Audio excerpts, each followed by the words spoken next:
Goswami, Howard, thanks for coming on. I really appreciate you taking the time to have a conversation with me. Would you mind telling us a little bit about yourself before we get started? Okay, thank you for having me. Let's see. I began a serious spiritual practice, Bhakti Yoga, in 1969, which I've continued to this day.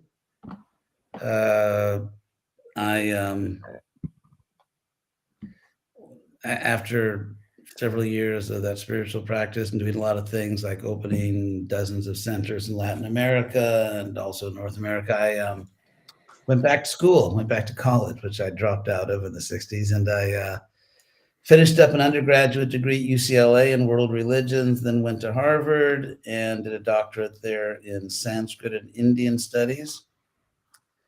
And I'm very interested in topics like metaphysics and just sort of a general philosophical approach to understanding what's real. And I lecture a lot and I write books and try to keep myself out of jail. So that's basically it. Cool. So I'm an atheist, by which I mean I believe that naturalism best explains everything that we see, all the arguments and evidence. Could you tell me some of the reasons you believe in Vaishnavism and what Vaishnavism is? Sure. Vaishnavism, the word Vaishnava comes from the word Vishnu. And Vaishnavism is the main monotheistic tradition in South Asia. And it's based on the understanding that there are basically actually three fundamental types of things that exist, which are called tattvas, or just fundamental categories of existence, which are the category of selves or conscious souls, matter, physical world, and God. And it's the culture which produced yoga, many kinds of yoga. Perhaps the main text, certainly the beginning text, is Bhagavad Gita. And then the tradition historically was represented by many of the greatest scholars and intellectuals in South Asian history. There's a very distinguished tradition going back many, many, many centuries. And so I'm engaged now in sort of trying to create a bridge to see how that philosophy and theology and logic and so on, how it interacts with contemporary views. And I've taught at the Graduate Theological Union in Berkeley, at the University of Florida, lectured in all kinds of universities, and published and all the usual things. So as far as why I took it up, of course, that gets to my epistemology, because by nature, I do require for myself good reasons to do what I'm doing.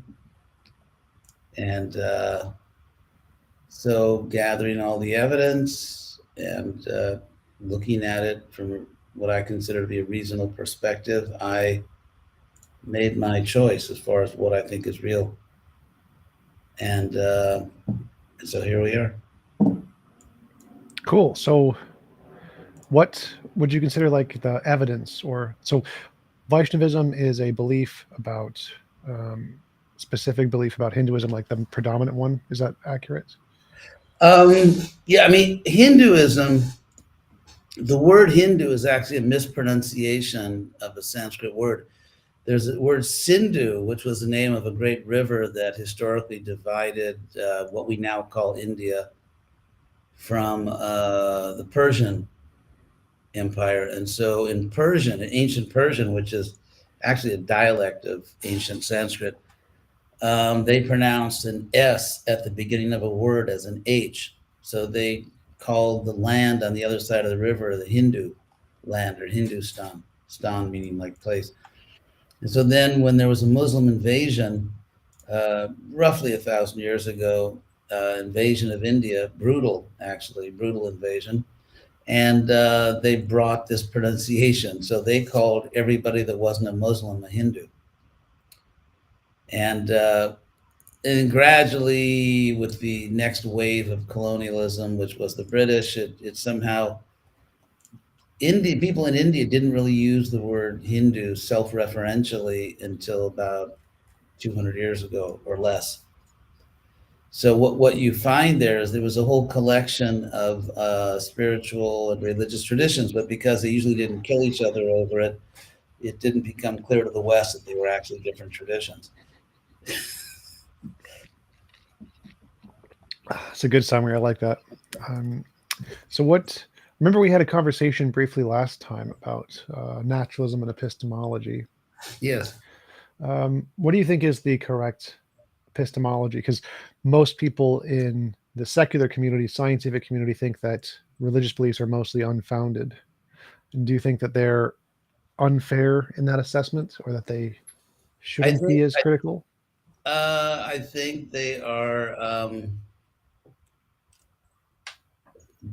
looking at it through one particular lens, and they're imagining that's the only lens. Oh, you muted. We lost sound.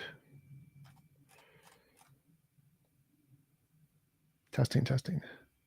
Still on my end.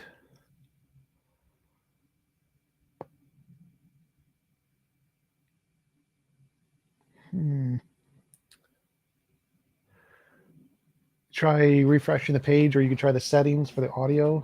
If you had a microphone, it might have gotten unplugged.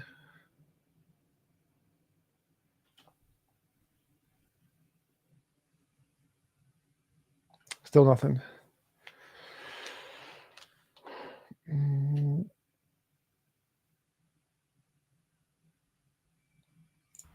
Okay, I found the problem. I just found the mic button and it was muted. Gotcha. So yeah, we can hear you now. You're good. Right. I was going to just read you just a sentence or two that I found this morning from Max Planck, who actually invented quantum theory. He's one of the greatest physicists of all time. And he said, I regard consciousness as fundamental. I regard matter as derivative from consciousness. We cannot get behind consciousness. Everything that we talk about, everything that we regard as existing, postulates consciousness, which you might take as a form of idealism, philosophical idealism. But ultimately, as you know, it gets down to epistemology, like what's your theory of knowledge? And so I find the idea that we can only know things empirically to be grossly irrational, and not to say philosophically claustrophobic. And interestingly, this was actually, the Wienkreis, the Vienna Circle, around 100 years ago, and they posited logical positivism. Yeah, logical positivism, and which was rejected by a strong majority of the atheistic philosophical community over 60 years ago.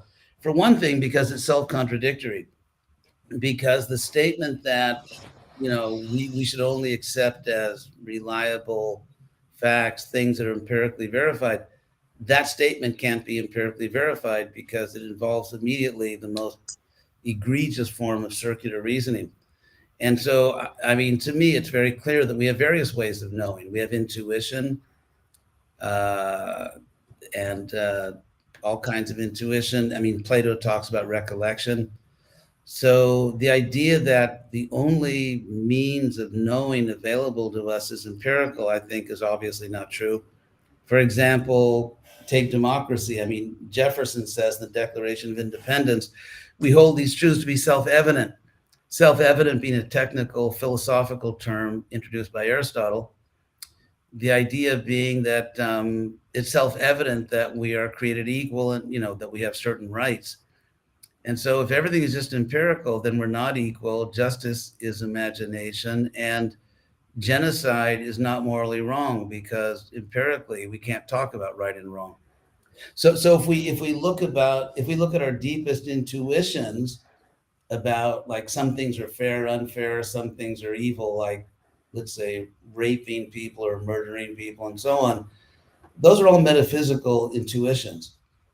And a world in which there's nothing, we can't know anything except what's empirically verified. First of all, to assert that is already to assert a metaphysical position. So a proposition which, if it's true, is not true, is not a good start for philosophy. So I think I'll just start with that. Well, as you mentioned, most people rejected logical positivism, so it wasn't really the foundation for atheism or secularism today. I think the foundation is more that most religious claims don't have any evidential way to differentiate imagination from reality. And so there's no more support for religious claims than there is for leprechauns or fairies or unicorns or Actually, those kinds of actually, things. actually, I think what you did just then, with all due respect, is that you kind of slipped back into logical positivism. So I think the real issue here is that, let's say, atheists, and everyone has a right to believe or not believe whatever they want, but I think the problem is, on the one hand, acknowledging, yeah, logical positivism is not really philosophically respectable now, but then kind of going through the back door right back into logical positivism.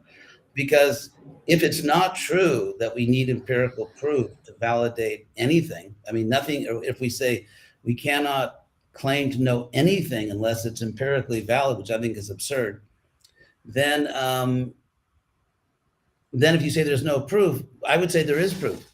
I would say that for most people on the planet, there's proof. It just may not be empirical. And I think the problem is that atheists, well, I'll be nice here. I think one thing we should avoid on both sides, I'm really trying to be nice, is that, Don't worry about it. I'm totally fine with being not mean. It's totally gets more views that way. So okay, so, and that is, no one appointed the atheists as the gatekeepers of objectivity. So, for example, they may say there's no proof. I mean, what we do find is that we don't have billions of people today believing in leprechaun. And so I have my experience, and I go back to Descartes. I mean, I think I have the most powerful epistemic foundation for what I accept to be true, because it's my first person, irrefutable, self-evident experience. And I mean, I can't prove empirically there's a real world outside my mind, but I'm going to go ahead and ride that horse, till the end of my life. That, yeah, there is a real world. I'm not going to be a solipsist. And so the idea that somehow atheists are the gatekeepers of objectivity and we have to get permission to affirm that something is true, or that we have to, first, I think empirical proof for God, I think, is on its face absurd, because the whole empirical method is based on the controlled experiment or controlled observation. You have to have, controlled access, even if you're looking through a telescope at a distant galaxy. And therefore, the idea of applying a method based on control to things that are beyond our control, it seems that it's entirely predictable that it's like if I go out with a thermometer, let's say I go outside and I say, this is the only reliable scientific instrument, a thermometer, and I come back and I say, well, I've just proved that nothing exists except temperature. If you, so to rule out everything that might exist in the universe, which is beyond our control, including controlled access, observation, and so on, is to a priori commit yourself to a world in which everything that exists in principle is subject to our control, which to me is it's absurd to make that as an opening assumption in constructing your methodology or your epistemology. I would agree. That's why I don't do that. I don't exclude the possibility of the supernatural, but you would still need some kind of a methodology to differentiate, is any particular claim correspond to reality or is it imaginary? And so Okay. science, I think, does a good job of that. So we can say scientific material things definitely exist because they have a method. But I don't see a reliable method that can differentiate imagination from reality in the context of religious claims. Okay. I would say that that ultimately it's sort of historically adjudicated. It's in the sense that theologians and philosophers can argue until the cows come home and probably won't agree. Just as there are also disputes among scientists. If Thomas Kuhn's book, The Nature of the Structure of Scientific Revolutions, where he demonstrated, and it's pretty much a standard textbook now for a very long time, that what tends to happen is that one generation of scientists literally dies off, another generation comes in, and they have a different way to interpret phenomena. I mean, even for example, if you look in the last 30 years, there's a major intellectual revolution going on, even in the science community, and in terms of rethinking what consciousness might be. There are many scientists who, for example, I was just listening to a lecture this morning by what's that guy's name? Sorry. He's a neurologist, actually, a neurologist at SUNY Stony Brook. And he was making the point there's all kinds of neurological evidence that consciousness cannot be reduced down to neurology, including that, well, anyway, I can go through all the points. But so there are many neurologists. By the way, the idea that all neurologists are atheists or something, I happened to give a lecture in Sacramento about a little over a week ago. And one of the people attending the lecture was a professor at the University of California in Davis, which is a top university, and she's a neurologist. And so I said, well, someone told me that most neurologists are atheists, and her response was she just started laughing. And she, this is a person who has been in neurology her whole life, and she just thought it was no, that's not at all the case. They may not be Christians, or they may not be Jews, or this or that, but the idea that they are atheists, or strong atheists or materialists, is not true. So let's say I make a claim. I mean, to give like a typical thing they say in philosophy classes. Let's say someone claims that the great pumpkin rules the universe, and I say no, it's Krishna. And so you're saying, I mean, there's some merit to what you're saying. That, okay, how do we distinguish these things? I think there are ways that we can go about it. Or let's say even worse than, I'd rather have someone believe in the great pumpkin than become a terrorist in the name of God. So, how do we mediate? How do we distinguish? How do we even begin to look for objectivity in these different claims? Okay, here's one suggestion. One suggestion would be coherentism, which after foundationalism is probably the most important historically for epistemological theory. That if you have a worldview or if you have a certain philosophy, it has to be internally coherent. If it contradicts itself, it's not a serious contender. So we could look for coherentism. I would also want to rehabilitate, to some extent, the status of human testimony. Because what I've heard since I was a little kid is that the fact that most people that ever lived believe in some type of metaphysical reality beyond the empirical, that doesn't prove anything. But I want to say, really? It doesn't prove anything. So, because if I become radically skeptical about the value of human testimony, then other things may go out the window, like, let's say, belief in the scientific method, or belief there's a real physical world, and so on and so forth, because there's so many things we accept on human test. Or, for example, how do you empirically prove that that we should be able to go and rape and kill each other? Or we shouldn't be able to do that? How do you empirically prove we shouldn't be able to do that? Yeah, go ahead. Well, I'd say that I'm a moral naturalist, so I think that we will be able to discover objective morality from natural facts in the world. So I think we will be able to test that in the future. But I think that the more important question is because we know testimony fails so often, it seems like a bad idea to put more trust in testimony because we know it doesn't work. We know it fails. We know there's. But it does work. I mean, you're right that it. A lot of people say things that aren't true, especially politicians. It seems nowadays. But I would say that there's testimony and there's testimony, and that, for example, if you could give an example of something that learned people, not just sort of passionate people that don't read books, but if you give an example of something which huge numbers of human beings, including thoughtful people, have believed for thousands of years, but now we know it's completely false. The flat Earth. No, first of all, actually, that's sort of something the scientists try to convince us of, that everyone thought the Earth was flat, although the Greeks actually had a way of measuring the circumference of the Earth. But what I would say is, I would make a distinction here, a categorical distinction between just not having an advanced state of science. Like you could talk about Ptolemy's epicycles in astronomy, or, let's say mathematical proofs for a geocentric solar system. I mean, there are cases where people, you see, what I would say is, at a more fundamental level, that example doesn't prove your case, for this reason, that even when people didn't really think the Earth was flat, by the way, at least not that many people. Well, I'm talking pre-Greek. So pre-Greek era, actually, many people did believe. Okay, so let's take that.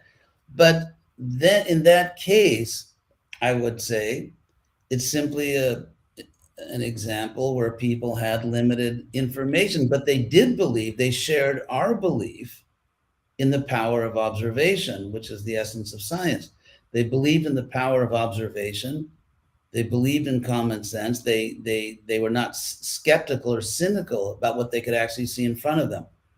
As far as whether, I mean, maybe you could cite a text, like an ancient, let's say, pre-Greek text, or where people actually stated the Earth is flat, and if you walk off, I mean, I don't. Sail off. So most of them involve sailing off of the edge of the Earth. So yes, there were many different cultures who thought that. From watching the ships that sail off into the distance and you lose sight of them, they thought they fell off the edge. See, I think that's a myth for this reason. Because ancient people all had experience of ships falling off the horizon and then coming back with commercial goods. Because, for example, we know, let me just give one example, because it's my field, Indology, that we know there was a very vigorous commercial trade between Western India and the Persian Gulf. And if you look at the geography, you kind of sail right around and of course, they didn't have a Suez Canal then, but you get very close to where the canal is now, and you could just easily cross over to the Mediterranean. So there was actually a lot more international connection in ancient times than people tend to think. And so I would say that, and there's many examples, for example, in ancient Sanskrit literature, analogies or metaphors involving crossing the sea. So everyone had experience of ships crossing the sea and coming back with trading goods or other things. And so to say that everyone thought that, but even if some people thought the Earth was flat, which I am not convinced of. I mean, I'm sure some people thought that, but it wasn't like a generally accepted notion. But even, let's say, if it was, it's simply because they didn't have enough empiric information. But they believed in the empirical method. They believed that, seeing is believing. They just, if you look at science, if you look at scientific theories from the 1600s, 17, 18, 19, or, for example, we don't know what dark matter is. I just got I get all these endless newsletters and articles from Harvard as an alumni, and I was just reading one the other day. It was about dark matter from their, some of their lead astronomers. They said, we don't know what it is. And so they conjecture. So the history of science, in fact, what they brag about is really the merit of science. The glory of science is that they're not afraid to theorize, and then you get new information and you refine your theories. So even if some people thought the Earth was flat, which means they lived in a place where they never saw a boat sail somewhere and then come back, which doesn't sound right. But anyway, let's say that was the case. Even then, it doesn't mean they were not open to the scientific method. They were just, that was their best theory based on the empirical evidence available to them. So I don't think it really makes the case. What I'm talking about is Well, people. just if you mind, so many ancient cultures subscribed to the flat Earth cosmology, including Greece until the classical period, the 5th century BC, the Bronze Age and the Iron Age civilizations in the Near East until the Hellenistic period of 31 BC, and China until the 17th century. So there's quite a few of them that had that, and this I, was I would like to see. I would like to see evidence from their literature, because okay. because yeah, I would. Because as I know, for example, the Greeks were very much a seafaring people, as were the ancient Phoenicians, and they were watching boats go over the horizon every day and coming back. If you look at the whole, because as we know, Northern Europe was not so advanced. You got more developed civilization around the Mediterranean for various reasons. And they were seeing ships go off the horizon every day and come back. But in any case, still, even if they thought the earth was flat, my point is they still bought into the empirical method. If they did think that, it was based on the best empirical evidence that was available to them at the time. And if you look at the history of science, it's constant revision of theories, constantly getting new information. Right. So I would agree with that part, but your question was like, is there a belief that a lot of people share that science proved was wrong? And yes, the vast majority of our beliefs are beliefs that most people had that were proven wrong by science, like Well, science, stars. yes, science by definition, science has never proved that spiritual belief is wrong. And in fact, the very idea of them proving that is absurd. Like they, Right. So yeah, that would be like an unknown, one of the things we haven't shown yet. it's unknown to science. I mean, I'm sure you will agree that in our discussion, we can't give an argument that in the future, I could say that in the future, most scientists will have powerful spiritual experiences and agree with me. So, Right. So my argument, just to clarify, my argument here is that testimony isn't trustworthy because lots of people used to believe lots of things based on their testimony, which was proven wrong by science. And so science is a better form of evidence than testimony, and testimony is unreliable. So we should not trust testimony as a reliable basis to come to accurate beliefs. okay, I have a few points against that. First of all, since the history of science is a history of constantly revising and correcting false views, according to what you just said, we shouldn't believe science either today, because obviously they don't have complete understanding. Especially, I think to be a materialist has become somewhat an ironic position, since more and more we don't know what matter is. And also the old view, which is now increasingly crumbling, that we live in a complete deterministic physical world, is also crumbling, because of all, at the quantum level, there's so many things that are not deterministic, at least to the best of our knowledge now. But anyway, the main point I wanted to make is that epistemically, there's a clear distinction, in my view, between, let's say, accepting the validity of a particular methodology, say empiricism, which obviously flat earthers at that time, I think if someone's a flat earther today, I think they're hopeless. But if someone was a flat earther, let's say thousands of years ago, it was just the best interpretation at the time of the empirical data. At the same time, I think let's say someone believed, or thousands of years ago, or some people have believed all through history, that they're having a direct experience of something which is metaphysical, of something which is beyond the physical. And so in that case, we don't have because it's not empirical, it's not physical, it's metaphysical. In fact, we don't have a historical record of realizing that was all wrong. Wait, that part I think I'm going to disagree with. So we have many cases where people have personal testimony of spirits, dead loved ones is a good example, bereavement delusion, something that 60% of people experience. And throughout most of time, people thought they were actually seeing dead loved ones, but really it's just a problem that the brain has by making strong connections between certain emotional experiences and patterns. And because of this, people will see, hear, touch dead loved ones. But we know for a fact that's a bereavement delusion. We know it's fake. We know it's a thing in the brain. Actually, we don't know for the following reason. And this gets into a key philosophical point, I believe. And that is, we all accept there's a brain. We all know that. We all know that. So we're not going to argue about neurology. current neurology. We also know that certain parts of the brain are associated with certain kinds of mental activities. So that, for example, if someone feels pain or if someone, there's, different kinds of basic conscious experiences that we can link to certain specific parts of the brain. Like when someone is, let's say, afraid or feels pain, then certain parts of the brain light up or certain parts of the brain are active. What's interesting is that as you get into higher functions, such as philosophy or math, advanced math, and so on, we don't link these higher order mental activities with specific parts of the brain. And I can send you the link for that by a neurologist at SUNY Stony Brook. And so let's say two different possibilities. Say one possibility is that somehow our brain or nervous system in general produces consciousness as some kind of epiphenomenon. And another possibility is that consciousness is not ultimately physical, although it interacts with matter. It's not ultimately physical, and in fact, our whole nervous system is conducting consciousness. And as we know, let's say if a wire is conducting electricity, and if you cut the wire, you don't get the electricity, or if you mangle the wire or crush the wire. And so if a particular object is being conducted by another object, then in that sense, what you do to the conductor affects the transmission.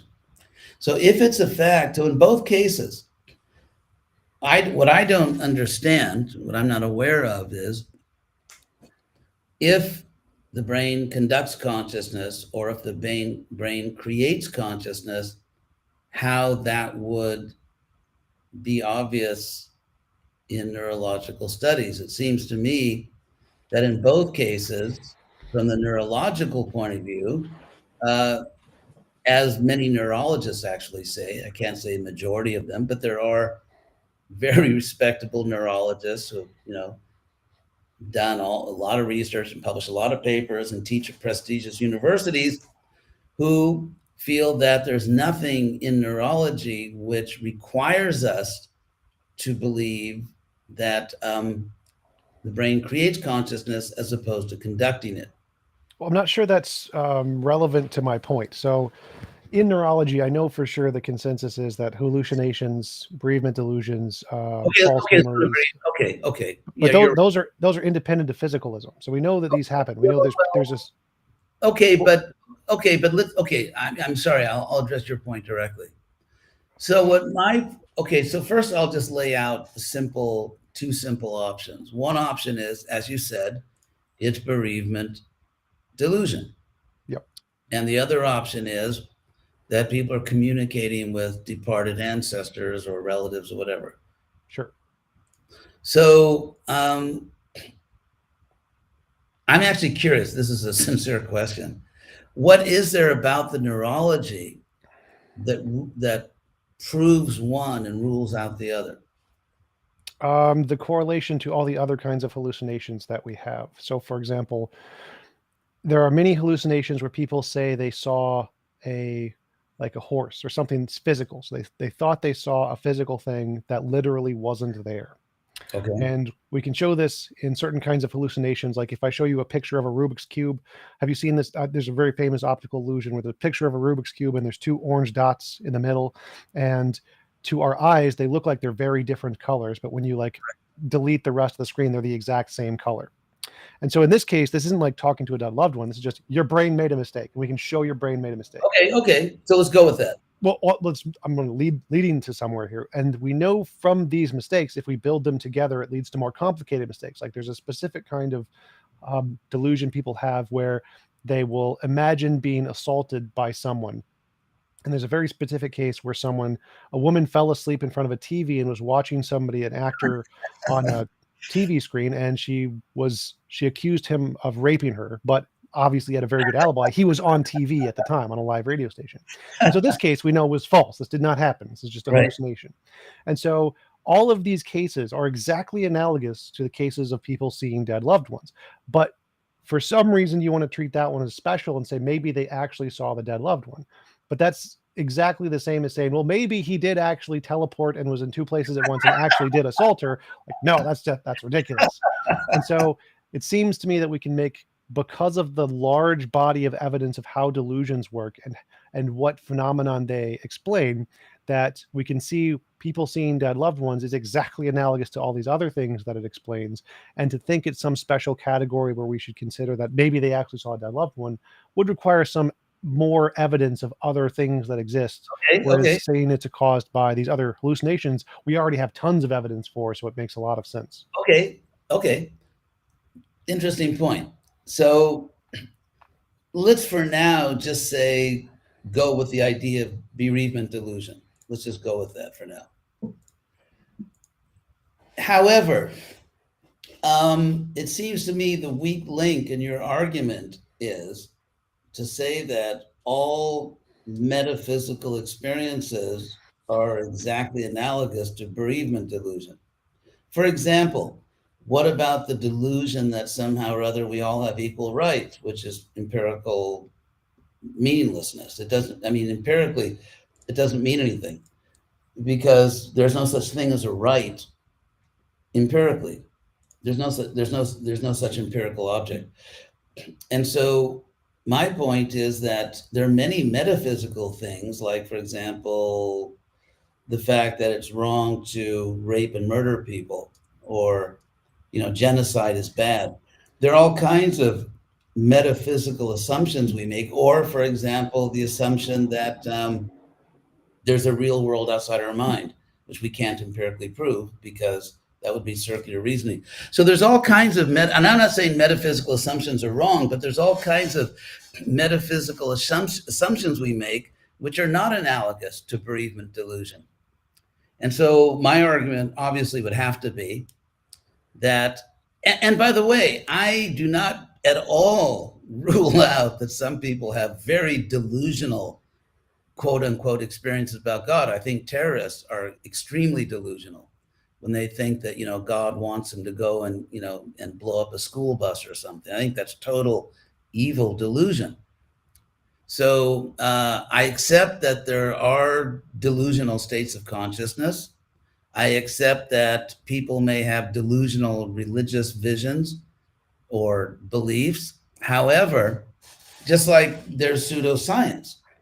So if we allow there's like real science and pseudoscience, we can't rule out a priori. We can talk about it. We can't rule out the fact that there could be delusional religion. And just to give one simple behavioral test, I think, because as you, I'm sure you know, there's all kinds of evidence that sincere, whether it's delusional or not, sincere religious belief in many ways improves people's lives. And there's like unlimited research on that. So I would say that obviously I would have to begin from a certain assumption, the assumption being that God is good. And of course, that leads to all kinds of other discussions. But let's say if I base it on my claim that God is good, and therefore if someone by their so-called religious practice or belief or whatever is becoming, in a way that I think you and I could agree, a better person in terms of how they treat other people and so on and so forth, then I would say whatever their belief is, I may not totally believe it, or I may think there's a little bit of delusion in, but it's not, I think in some fundamental way they're onto something. Whereas when people claim to be religious and are doing evil in the world, and we know there's been a lot of that historically, and there's been a lot of evil done by atheists also, if we want to be fair, then I think that would count against that. So we can't lump it all into one big category. Every belief that looks like religion in some way is exactly analogous to bereavement delusion.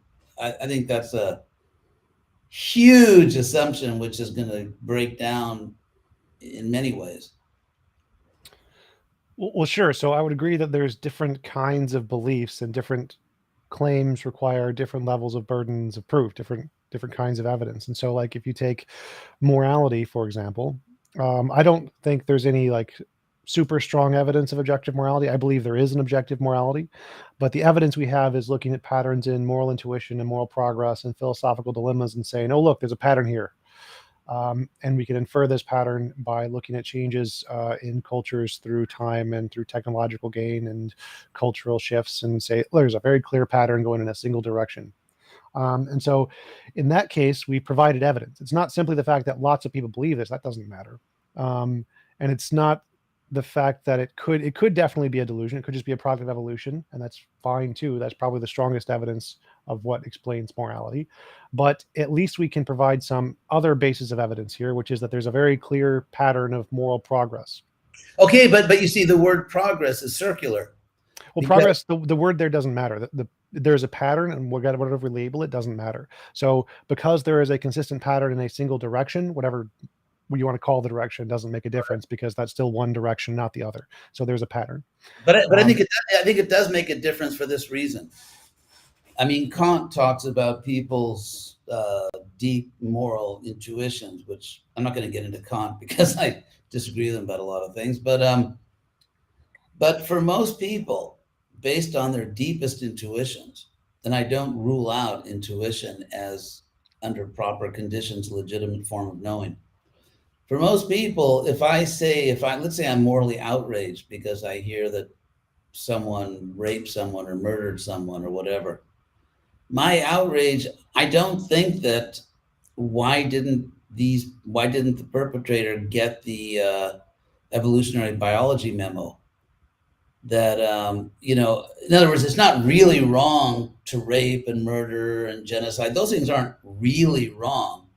But it's almost like Plato says, sometimes you have to tell people a myth in order to get them in good moral order. However, I want to live in a world in which people don't murder and rape and steal, and therefore I'm going to propagate this myth.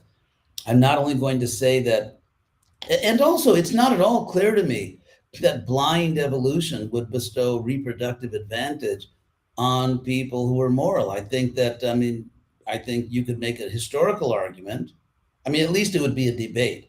I'm not saying how it would come out, but it would be a serious debate. You could say that people who just take what they want and they kill all the weaker specimens.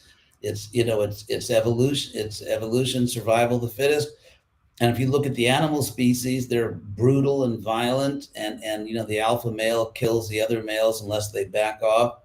And we don't see species going extinct because of that. So it's not at all clear to me how a moral system where the alpha male doesn't just kill anyone that challenges his authority, and the alpha male reproduces with all the females, and the other males, it's their tough love. It's not clear to me that kind of brutality and is definitely crippled other species in terms of their ability to reproduce and survive.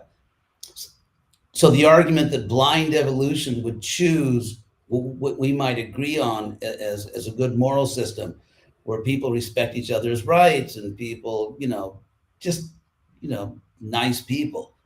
It's not at all clear to me that would bestow a moral advantage. In fact, I could say in history, there are many cases in history where, let's say, countries lost to other countries or kingdoms or whatever because they had moral considerations that the enemy didn't have. And so I don't think you can mobilize evolution here as an explanation of morality. And even if you could, which I think on historical grounds wouldn't work, but even if you did do that, I think it's not what everybody means. And so then what you have to say is that basically almost everybody in the world is completely deluded, because almost everybody in the world thinks that some things are really right and some things are really wrong, but they're all an illusion. And it's really just blind, evolution-based neurology, which I think is a terrible explanation, since a lot of our moral instincts are some of our most powerful intuitions, things that we know are true as much as we know anything is true. So a few things there. One is that evolution does explain that. They've done a number of tests where they've shown that social species that cooperate to a higher degree survive to a higher degree, and more selfish species don't survive to the same degree. And so evolution would select for more altruistic kinds of behaviors. They've demonstrated that. Can I respond to that one? Well, my point, I'm a moral realist, so I don't think it's evolution. So I would agree with you in that context. So that part is pretty unambiguous in biology. They've explained that fully. But I think that there is an objective morality, and it's not based on evolution.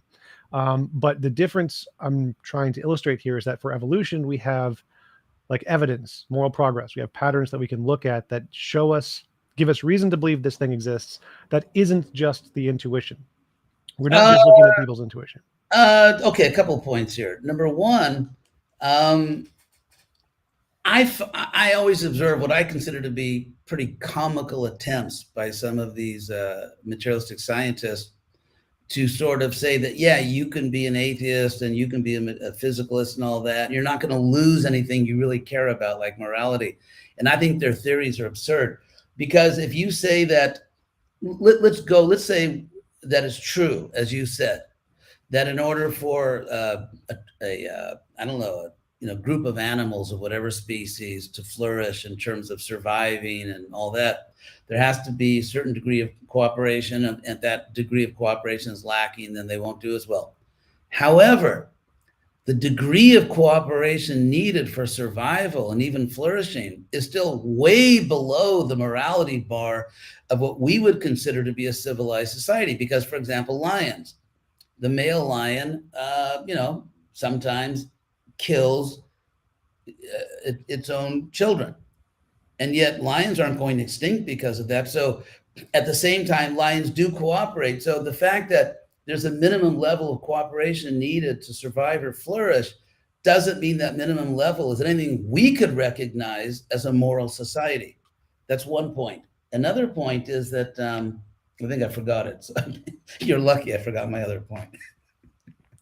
Well, the first thing is that social species usually succeed more if they have a higher level of influence over the environment. So if we're in technological societies, having more cooperation has a higher level of success rate than selfish ones. So if we replaced humans with lions, human society would collapse because they don't have the correct level of cooperation to sustain that amount of integration.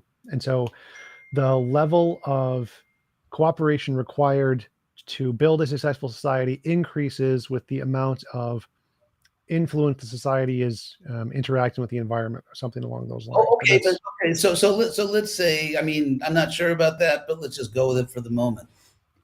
I would still say that you could have. I think the real question to ask would be, what is the minimum level of cooperation needed, and would it look like a moral society? For example, Hollywood puts out so many dystopian movies. Movies about a dystopian future. And often they're very technological, they're very technologically advanced. And so, in fact, there's a great debate going on right now between two parts of the world. I mean, clearly on the side of Russia, China, and Iran, they're saying that tyranny is more efficient. And and the West has another view. So what I'm saying is, I think you'll never be able to prove that everything that we consider to be essential morality is necessary in order for a group of people, even let's say advanced mammals who have machines and everything, to survive and perhaps even to flourish. It's I don't think, I mean, I'm absolutely sure that no one could show that. You don't have to be like everyone's nice, respect each other's rights. What if, for example, you have a particular society where, let's say, the people who are most intelligent, most powerful, enslaved the lower classes? I mean, the Roman Empire lasted for many, many, many centuries, and they had certain practices which we would find to be horrible, like, for example, paterfamilias. The fact that I mean, you talk about patriarchy, it kind of makes me laugh when people talk about patriarchy. You want to see patriarchy where the father of the family has power of life and death over the other members of the family and his slaves. And yet Rome went on for quite a long time. It eventually collapsed, as we know. It didn't go on. But then again, what society continued to be moral, forever? Because right. So I agree with you that you don't need morality to have a thriving society. That's not not the part of the argument. But I wanted to go back to my main point here, which was that even in the case of morality, which I agree with you is a real thing, you need something more than intuition to justify belief that it's real. And in the case of religion, I don't see that more than intuition. I see the intuition, which is the same as morality, and it's the same for leprechauns and bereavement delusions. They all have the intuition factor, but the intuition factor isn't reliable. It's not enough because we know it makes mistakes a lot, most of the Uh, time. I think it's very significant. There's never been a sustainable metaphysical system, religion, based on belief in leprechauns. So I know you bring that up a lot, but I think the fact is that even take Christianity. Even take Christianity with what I feel that I don't mean to disrespect, but I think there are several points in their basic theology which I find extremely irrational. And so, I would agree. yeah. So what we find is that Christianity, they definitely grew in the Roman Empire, even pre-Constantine, but that there's never, I'm not aware of a case where they just became dominant simply by everyone making free choices without coercion. In fact, what we find in the West since the Renaissance and the revival of pagan culture and all that, that Christianity has been steadily losing ground, which I think so. Leprechauns, I'm not sure that I don't see any historical evidence. I don't see any historical evidence, and having studied history a lot, that someone could just believe in some quirky thing like leprechauns, and you can get large numbers of people over a long period of time to base their lives on that. So when I look at, in fact, I would say that one of the a typical specious argument is, oh, there's so many religions, they all claim they're the only way, and they all contradict each other, which is completely false on two grounds. Number one, they don't all contradict each other on major points. Number two, they don't all think they're the only way. And so you kind of take the worst, it's a straw man argument because you take the worst kind of religion, which is fanatical, theologically challenged religion. If you look at the Interpretatio Greco or the Interpretatio Romano, which was basically they were strongly held beliefs for most of the people in Greco-Roman civilization that there's one divine power, whatever you call it, however you conceive it theologically, and that people in different cultures call it by different names. You could, and so in fact, Tacitus, one of the great Roman historians who was just after Jesus and still considered to be a great historian, even by modern standards, and he's very much afraid of what will happen if fanatical Middle Eastern religions take root in the Roman Empire. He says that, they're going to ruin everything. I'm not And sure. So my argument here was that any beliefs yeah, of any kind, which are all going to be based on some kind of intuition that you had some experience, right. isn't enough. So having the intuition isn't enough. You need something more. So in the case of morality, we have something more. We have evidence of moral progress. I don't see the more in the case of religion, and it seems like you're arguing that. That's What? circular. What? What? Good. Well, That's I don't. What, I said I don't think I don't see the more in the case of religion. And it seems like you're saying that the more is the fact that it built a successful society of some kind, and I don't no, think that's evidence that it's true. not just that. Okay, let me try to clarify because I can understand how maybe it's not so clear. Basically, I was arguing against the idea that anyone can make up or even believe any absurd thing and it will have the same traction and historical mileage as what we actually find to be pretty much universal ideas, basic universal ideas about the nature of a metaphysical reality, and not imposed violently, as in the case of Christianity or Islam in many cases. Actually, I had this debate. I was speaking to some gentlemen representing Islam, and they were giving as an argument in favor of Islam being the religion that there's amazing uniformity of thought, which I said, well, that has nothing to do with the violence, right? But anyway, so my point is rather this. I would make an argument, and I'll try to be more clear about this. I think what I'm doing is I'm making an argument that, in fact, human beings, very large numbers of them, do have certain very deep and almost something approaching universal perceptions or intuitions about the nature of a metaphysical reality. And to give one simple example of that, well, anyway, Well, I so would agree. Therefore, what? therefore, what I would say is that if you have wide agreement by humanity, not obviously nothing like unanimous agreement, but wide agreement on certain basic metaphysical principles, and if in the past, not always, because science has been used for good and evil, as we know, Hitler had a scientist, but often that these near universal or quasi universal beliefs tended to be the foundation of moral systems that, at least to some extent, we could recognize as having some validity, then you can't just say that's meaningless. Because to say, well, that means nothing, that's like leprechauns. No, because in fact, we don't find beliefs that we would consider eccentric or just bizarre beliefs like leprechauns or whatever did not have the same traction, have not attracted large numbers of people, have not, especially I would say, because there's all kinds of science doubters at a level of people who are not so educated, it's all just a conspiracy. So I think we have a right to talk whether we're evaluating, the track record of science or religion. Well, one second. There's two things there. One is that when I look at most religious beliefs, they seem equally as ridiculous as leprechauns. I mean, there's a cosmic zombie Jew who rose from the dead and sacrificed himself to himself because he forgot to put a fence around a tree, and a talking snake convinced a rib woman to eat the magical apple from the tree. That's pretty ridiculous. I don't see how that is any less ridiculous than leprechauns. But even if we granted that, let's say we grant that. Okay, I want to respond to what you just said. Because what we find is, even in Judea, let's say Adam and Eve, that story, which I personally don't believe is literal history. So what I found growing up in a Jewish environment is that the Adam and Eve story played almost no role in the lives of people. That's not, they knew the story and they didn't, publicly rebuke the story, but that's not what anyone really cared about.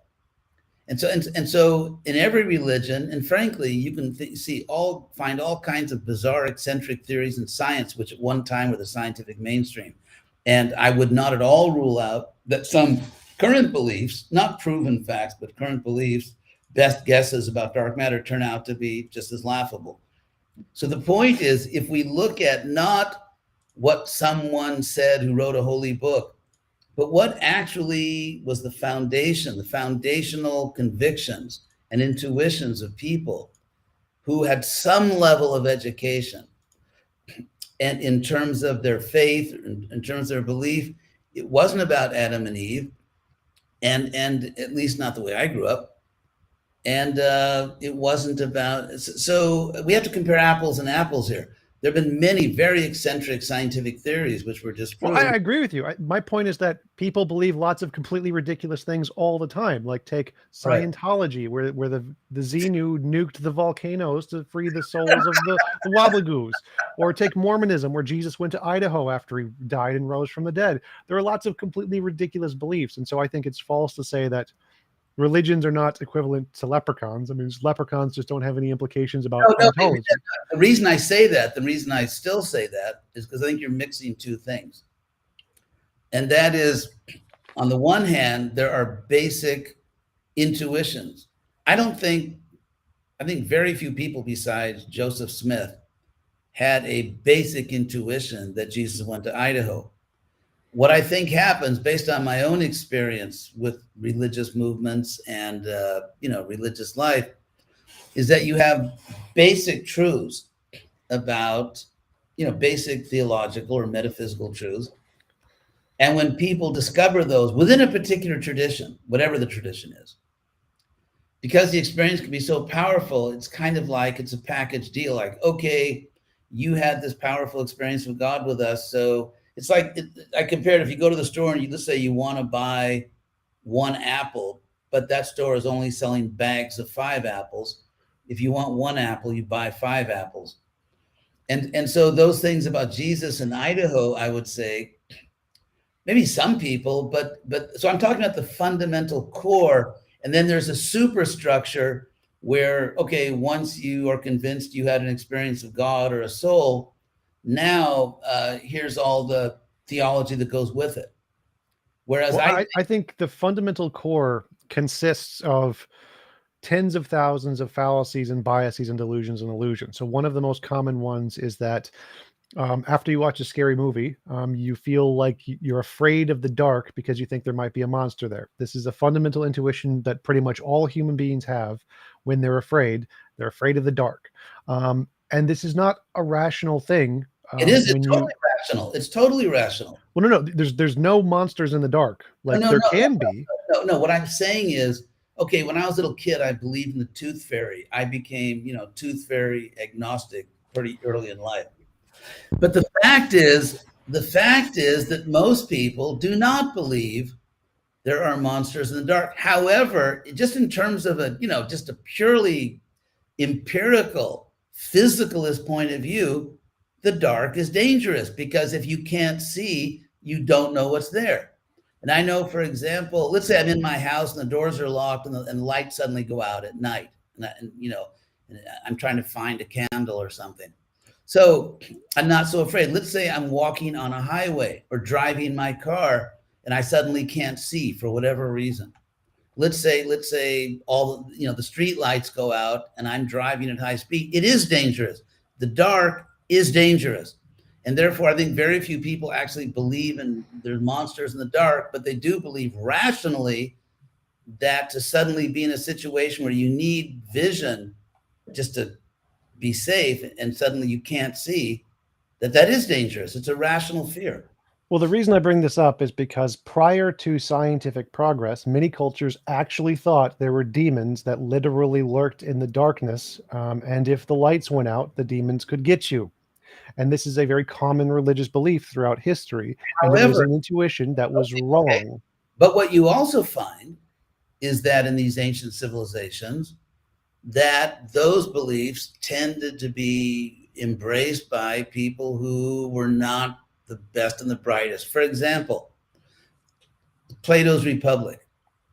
In Plato's Republic, he's really down on Homer because Plato argues that there are philosophical reasons, good philosophical reasons for theistic beliefs. Even Aristotle, who was definitely not religious, he gave his argument from contingency, the unmoved mover.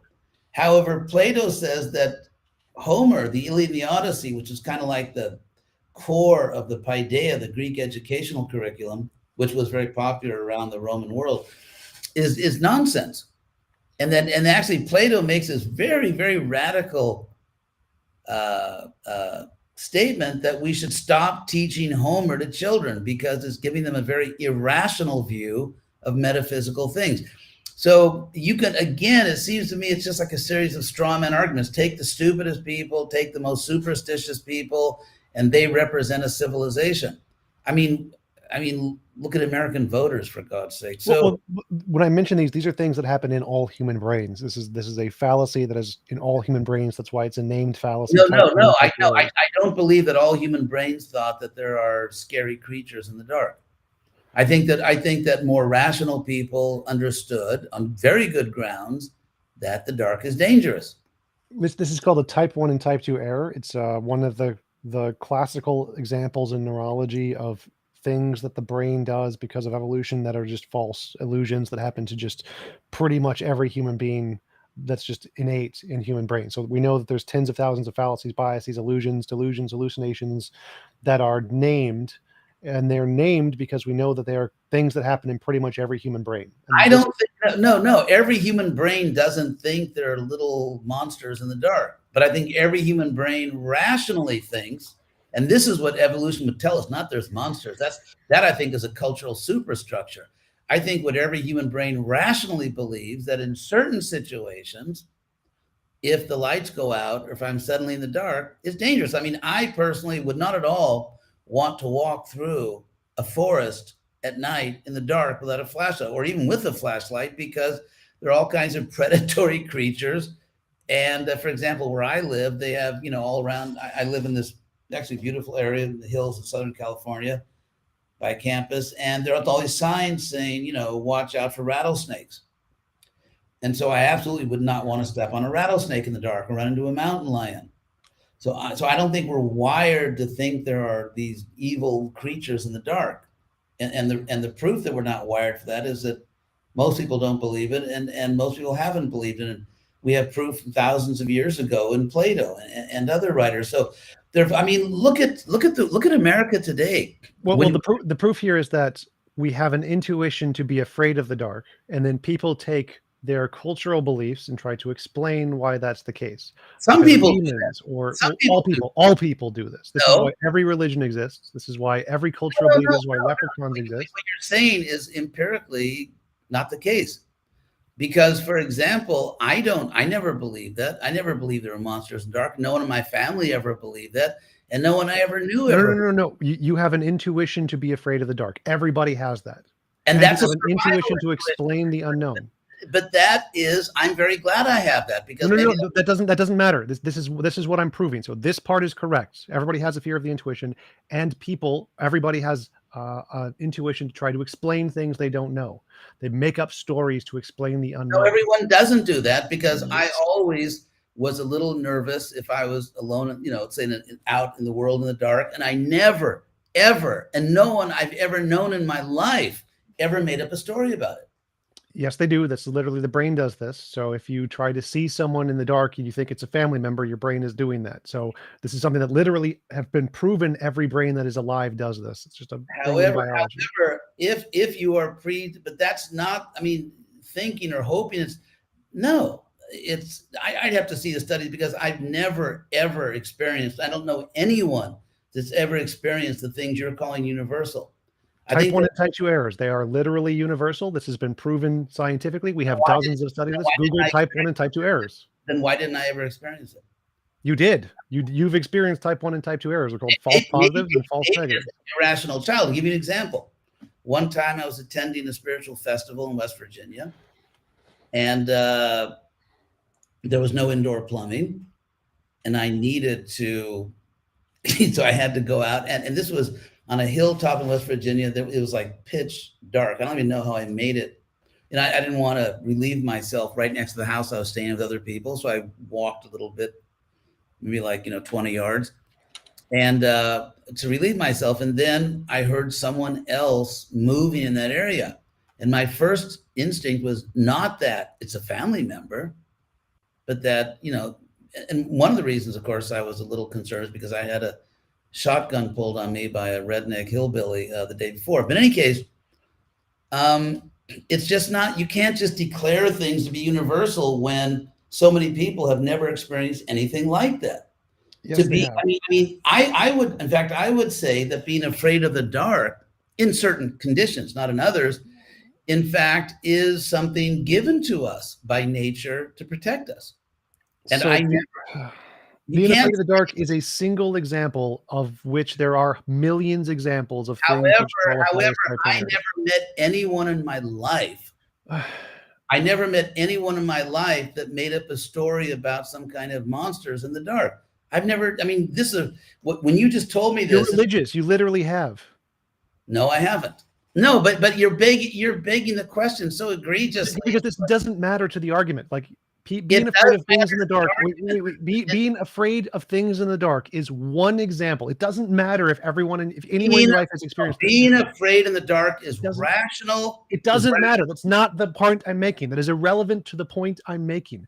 The fact that a large percent of people are afraid of the dark and make up stories is an example of a specific kind of brain failure. This brain failure is called a type 1 error. It is a larger class. Sorry, but I really reject your claim that maybe you should listen to it all the way through before you interrupt. That most people make up stories. I think that that's not the claim. Listen to the claim all the way through first. So making up stories of things in the dark is a single example of a larger class of things which has hundreds of thousands of examples, which are called type 1 and type 2 errors. Type 1 and type 2 errors are a thing that happens to every single human brain.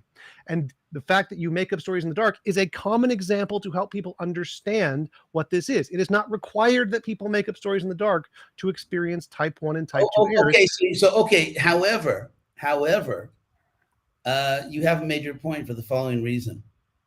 If it turns out to be the case, and it is absolutely the case, that I would say what is universal is people who have their wits about them and who know that the world is dangerous, especially if you're in certain environments, that if suddenly everything's dark, they're concerned about it. That's just rational. Now, the next point of making up stories. In fact, what we find is that some people make up stories and some people don't. And I would argue that therefore, just as there is pseudoscience and real science, I would say there, some people make up stories and a lot of people don't make up stories. And what I strongly suspect is the people who don't make, and you can't say that, because sometimes in the dark, there really are dangerous things. And so to say that because some people make up stories about things they don't understand, therefore it follows logically that religious, let's say, theologies consist of people making up stories. That is not even, that's like a million miles away from what I would call a strong argument. My argument isn't making up stories. My argument is confirmation bias, which literally every brain suffers from. Including yours. Yes, and faulty generalization, every brain suffers from. Type 1 and type 2 errors, every brain suffers from. However, what we find is, as in science, that because we are predisposed to confirmation bias, and because we are fallible, therefore we need some way to filter it out. We need some better method. And therefore, and I have that as much as you do. Well, that's what I keep asking you. What is I have a method of novel predictions. Mine works. What is your method? Because your method that you've described so far is that it's a thing a lot of people believe, built a successful culture, and the smart people believed it. And those are the only things you provided. All of those are fallacious. No, sorry. I never presented that as a methodology. That was anecdotal. If you want a methodology, here it is. I would say that ultimately, everyone, including you, including me, tends to make judgments based on deep intuitions. And so in my case, I joined a spiritual movement. I was taught a lot of things. Some of them I believed are true. I still believe, and some of them I questioned. I didn't just I wasn't just like a theological omnivore. I questioned, I doubted. In fact, in one of our main texts, the text I translated, actually, at least part of it, an ancient Sanskrit text, it says that the first symptom of intelligence is doubt. The first symptom of intelligence is doubt. For example, I was skeptical about materialism. I was also skeptical about fanatical religion. To me, they were two extremes, neither of which I accepted. And so I have made my way, in my view, rationally. I read things in books, or people tell me things, or I listen to preachers, and some of it I take as correct. And if something doesn't make sense to me, I keep working on it. I keep thinking. I don't accept things blindly. Everything that I accept. What's the method? How do you use a method, and can we show that method works? Because my method we can show, novel testable predictions. That's a way to. My method consists of the two main epistemological methodologies, which are foundationalism and coherentism. Foundationalism means that every system of knowledge, empirical, theological, whatever it is, it's based on certain fundamental assumptions which strike the person holding that view as self-evident. They prove themselves. They don't require, that what comes from Aristotle, by the way. So for example, we could talk about solipsism. You can't really prove that, as Descartes said, that you're not a brain in the laboratory of an evil genius imagining you have a podcast or something. Well, so let's take that example. So the belief that I think there's an external world has a lot of evidence. Belief there's a God has zero evidence. So I No. can give good reason to believe there's an external world. However, the evidence, you see, the evidence, if you want to avoid circularity, we're talking about the foundation. The foundation is you accept the world as real, like I do, Yes. because you experience the world in such a way that it proves itself to you that it's real. Because no, because any particular sensation, like you drink a cup of water, you touch something, you hear something, that's all circular because that all is based on the assumption there's a real world. For example, but none of that's a part of my evidence. So my evidence that there's an external world is that I can create beliefs and methods that say if my idea corresponds to the things I'm experiencing, I should be able to make predictions about my future experiences. And if I get those right, that's a good reason to believe whatever led me to that belief. That totally doesn't address the point. No, it does, because this my belief in the it does. It's internal. That's fine. It doesn't need to not be internal. Yeah, it does. I'll explain why. Because I don't think you're really grasping the point of foundationalism. In other words, it's possible. I don't think it's really possible, but let's say it's logically possible. It's logically possible that let's say Descartes' evil genius has created a world, or let's say an imaginary world, a hallucinogenic world. And in that hallucinogenic world, all the laws of nature are uniform and they all work, in quote unquote scientific way. So foundationalism is not talking about, see, what you're talking about is coherentism. You're not talking about foundationalism. What I said was neither of those. Epistemic foundations and methodologies are two separate categories. I am a foundationalist, but my foundation is I think, therefore I am. That's my foundation. There's nothing else in there. That's it. From that, I can say there's some difference between the kinds of experiences I have. If I imagine a unicorn, I don't see a unicorn. So there's two classes of things there, the imaginary and the experiential, and I need a method to differentiate which experiences are of the imaginary kind and the experiential kind. You're really not addressing my point. No, I'm getting there. So this is the second step. The third step is, in order to differentiate the imagination from the reality, you need to have a hypothesis. And if that hypothesis can accurately predict future experiences, that's evidence. It's not proof. You don't need to prove we're not a brain in a vat. That's evidence which gives you reason to believe the hypothesis. So if you believe there's an external world, and if you believe because there's an external world, tomorrow the sun's going to rise, and it does, that's evidence that you're in the external world. However, it doesn't address the case where you're a brain in a vat. It does. No, I'll explain why. Because you're a brain in a vat, and the world that is being presented to you neurologically is a world of complete uniformity.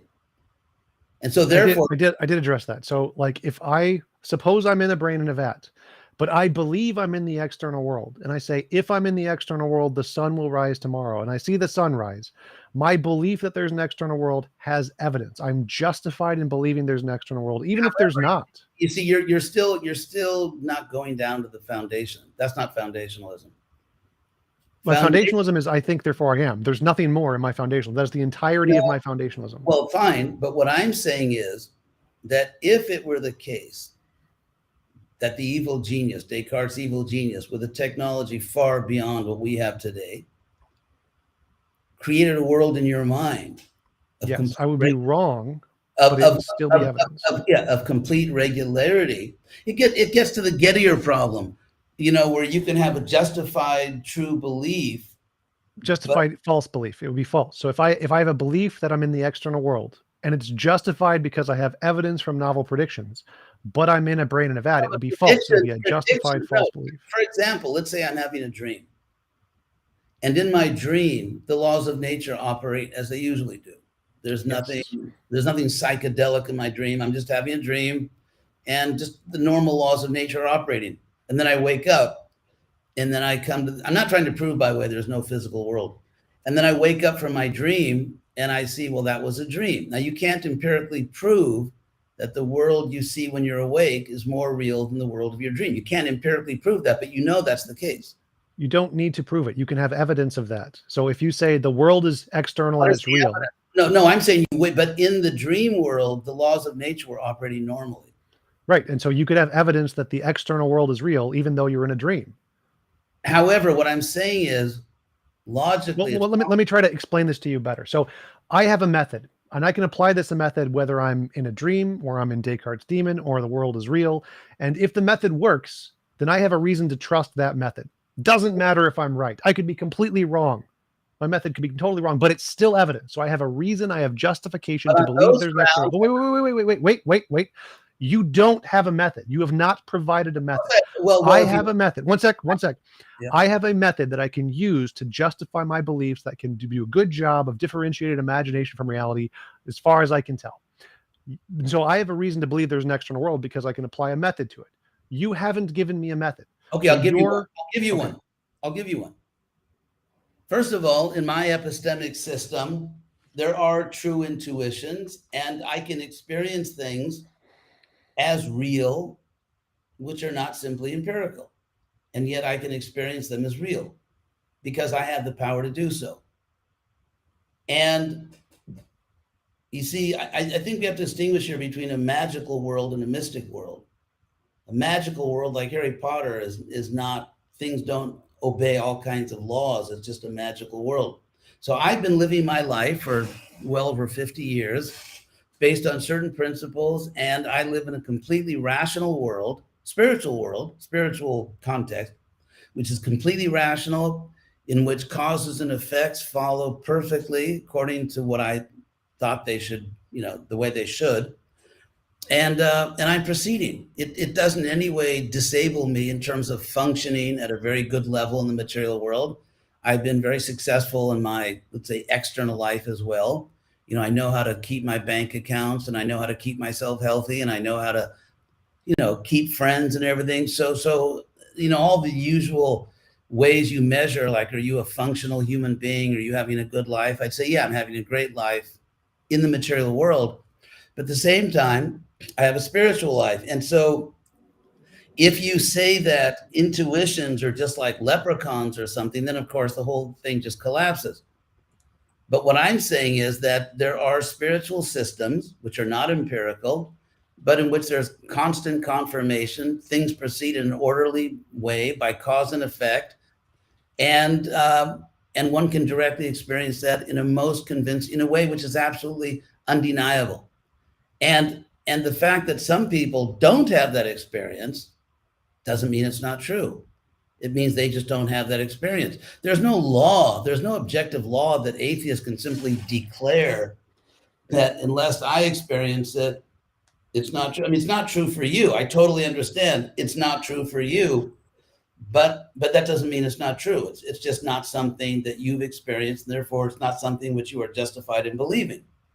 But I'm absolutely justified. In fact, I would say that my spiritual experiences, if anything, are epistemically more powerful than even such simple things as like, I'm in the world, I'm touching this object. I mean, I've had spiritual experiences which, by Aristotle's standard, are absolutely self-evident to me. And just hypothetically, this is hypothetical.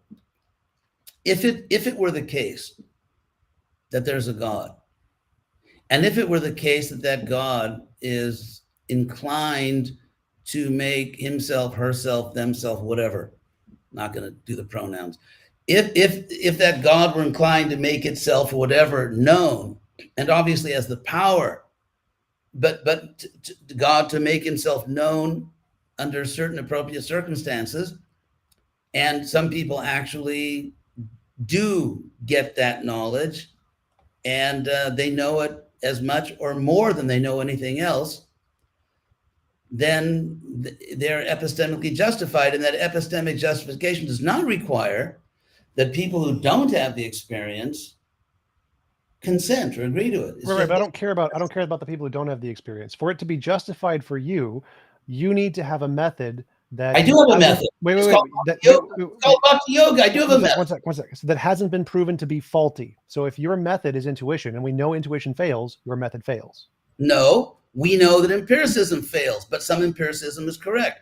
To say anything about empiricism? No. To say that all intuitions, there's only one kind of intuition, and that is the fallible kind. So because some claims that some people made to have intuitive knowledge, because it turned out not to be true, Therefore, no one has correct intuition. That's absurd. No. The claim here is that intuitions are not on their own reliable. No matter what intuitions, they are not on their That's own absurd. reliable, That's and you absurd. need intuition plus something else. No. For example, I have an intuition that it's wrong to kill innocent people. Right, and that's not good enough on its own. You need something else. No, I don't. What else do I need? Something that isn't fallibly terrible at basis for evidence. No. You see, first of all, in the Gita, there's a distinction. People are in different levels of consciousness. So, for example, some people think that science is all a conspiracy and a plot. And so the fact that some people feel a certain way about, that's their intuition, that science is evil, the devil made science. So, but that's an intuition. So the fact that there are different levels, everyone's not equal. People are in different levels of consciousness. Intuitions may be enlightened and they may be unenlightened. So you can't say. What method do you have to differentiate enlightened versus unenlightened intuitions? Because as far as I can tell, all intuitions on their own give us no way to differentiate which intuitions are right or wrong, because that would be begging the question, as you mentioned. No. So in order to establish which intuitions are good ones and which are bad, you need some kind of a reliable method, based on intuitions. The method is parallel to the method of distinguishing good empiricism from bad empiricism. Because as we know, in the name of empiricism, all kinds of nonsense has been propagated. I'm not an empiricist, so I don't know why you keep bringing that up. My method is novel testable prediction. So I can say whatever your beliefs are, if you can accurately predict the future and get it right, that justifies those beliefs. Okay, I'll do it that way then. I withdraw my empiricist remark. When I began the process that I'm involved in, there was literature, philosophy that said that if you engage in this practice, these things will happen. And in fact, they did happen precisely. And they were all extremely beneficial, very enlightening, and I think in every possible way made me a better person once I got past my initial, sort of fanatical conversion experience phase. So that's prediction. That's great. But were they novel? Were they novel? In what sense? New things, like if I predict the sun. Oh, absolutely. Like there were things that, in fact, it's not that I became attached to a certain theory or dogma or theology, and then I, did something to believe it. No, because I would say that, let's say if you're born in a certain tradition, perhaps, and then you're predisposed to believe certain things are true, and then you have experiences and you tend to interpret them through that lens. Of my experience is completely different. I'd never heard of this before. To me, this was something completely new, had nothing to do with my upbringing, had nothing to do with my college education. Well, I don't mean new for you. I mean new in reality. So like if somebody predicts the sun is going to, or what was it? There was Columbus went to the Native Americans and he says, in 3 weeks, the moon will block the sun. Now, Columbus already knew about lunar cycle. So he knew it was going to happen. The Native Americans didn't. And so the fact that he was able to predict it was new for them, but it wasn't new. It was already known by people in the world. And so for you to have evidence of your hypothesis, what you need is a prediction about something in the world that we don't know yet. Nobody knows yet, and be able to get it right. No, I don't. It's actually the opposite. It's just like in a science class, they say, okay, this little experiment's been done 1 million times. Now you do it. And by doing it, you see that there are certain relevant laws of nature which are valid because this experiment worked. What I adopted in my life was a tradition coming down from thousands of years, in which many hundreds of millions of people had adopted a particular methodology and achieved very powerful spiritual results. I was told in the literature I read, that if you do certain things, your life will dramatically improve in certain ways, and you will get a certain understanding that you didn't have before, and you will have it by direct experience. You will experience it in a way which is undeniable, which is self-evident. And that's exactly what happened. Exactly what happened. In fact, if my experience had not matched what I was told, I probably wouldn't be having this conversation with you. Well, the question is... So what I'm saying is we have to have universal principles here. In other words, I don't want our conversation to tilt toward the atheist side in this sense. When I say things like confirmation, like here's a theory, here's the confirmation of the theory. We're not going to a priori say that the model for that is in the material world. To me, these are universal principles, but sometimes take a physical form or material form, and sometimes they may take a spiritual form. Well, And that's so, fine. I'm fine with my method works equally as well under materialism or spiritualism or idealism. They apply to all of them. So my method doesn't say anything about materialism. It okay, just says able to make novel testable predictions and gets them right. And if you get them right, yes, but any novel, belief you have is no, but justified. novel, but you see, the point of novel is there, to me, doesn't sound rational. Well, okay, let me help you with that one. If I predict the sun will rise tomorrow because of the spaghetti monster, is that evidence of the spaghetti monster? No, Why? because we already know that the sun has, rises. Right. So we would need something that we don't already know. No, but you see, but the evidence that to me closed the deal, so to speak, to use crass capitalistic language, the evidence that I was on the right path was not that a material prediction was made. In fact, there are religions which I think, Well, I didn't say anything about material prediction. So material is not a part of this. There were, what was novel for me was I personally came to a very significantly higher state of consciousness. And by higher state of consciousness, I mean things like I stopped trying to exploit people. I found I became free of a lot of my sort of stupid vanity. I became a better person, and I just, in every measurable way, I think I just became a better person. And apart from those behavioral things, my knowledge, I became aware of a metaphysical background in which the entire universe exists, which I experienced in such a powerful, self-evident way that it would be grossly irrational for me to deny it or to attribute it to like the tooth fairy or leprechauns, because it was just, I mean, in the same way that I know that I'm talking to you right now, I'm not a general skeptic, I'm not a solipsist. In the same way that I take this world as real, so I have, it's like Plato discussed this. I mean, I have a capacity, and you do. I think any sane human being has a certain capacity to distinguish that this is really happening to me. Well, that's the part I'm lost on, because how do we distinguish between you saying you had an experience and it changed your life and you became aware of metaphysical truths with literally all of the crazy people who say the exact same thing about things that are ridiculous and that we both reject? Like what? Like Scientology, Mormonism, Christianity, Islam, Okay, Jainism. wait a second. What I would say is this. It's well known that in, let's say, public schools, they're still teaching science, which is kind of like, in some cases, 100 years behind the times, in some cases, only 50 years behind the times. I listen to lectures by scientists, like real scientists, and it's very common. They'll say, of course, this is probably isn't what you learned in school, but this is what we now know. And so, and so the point is that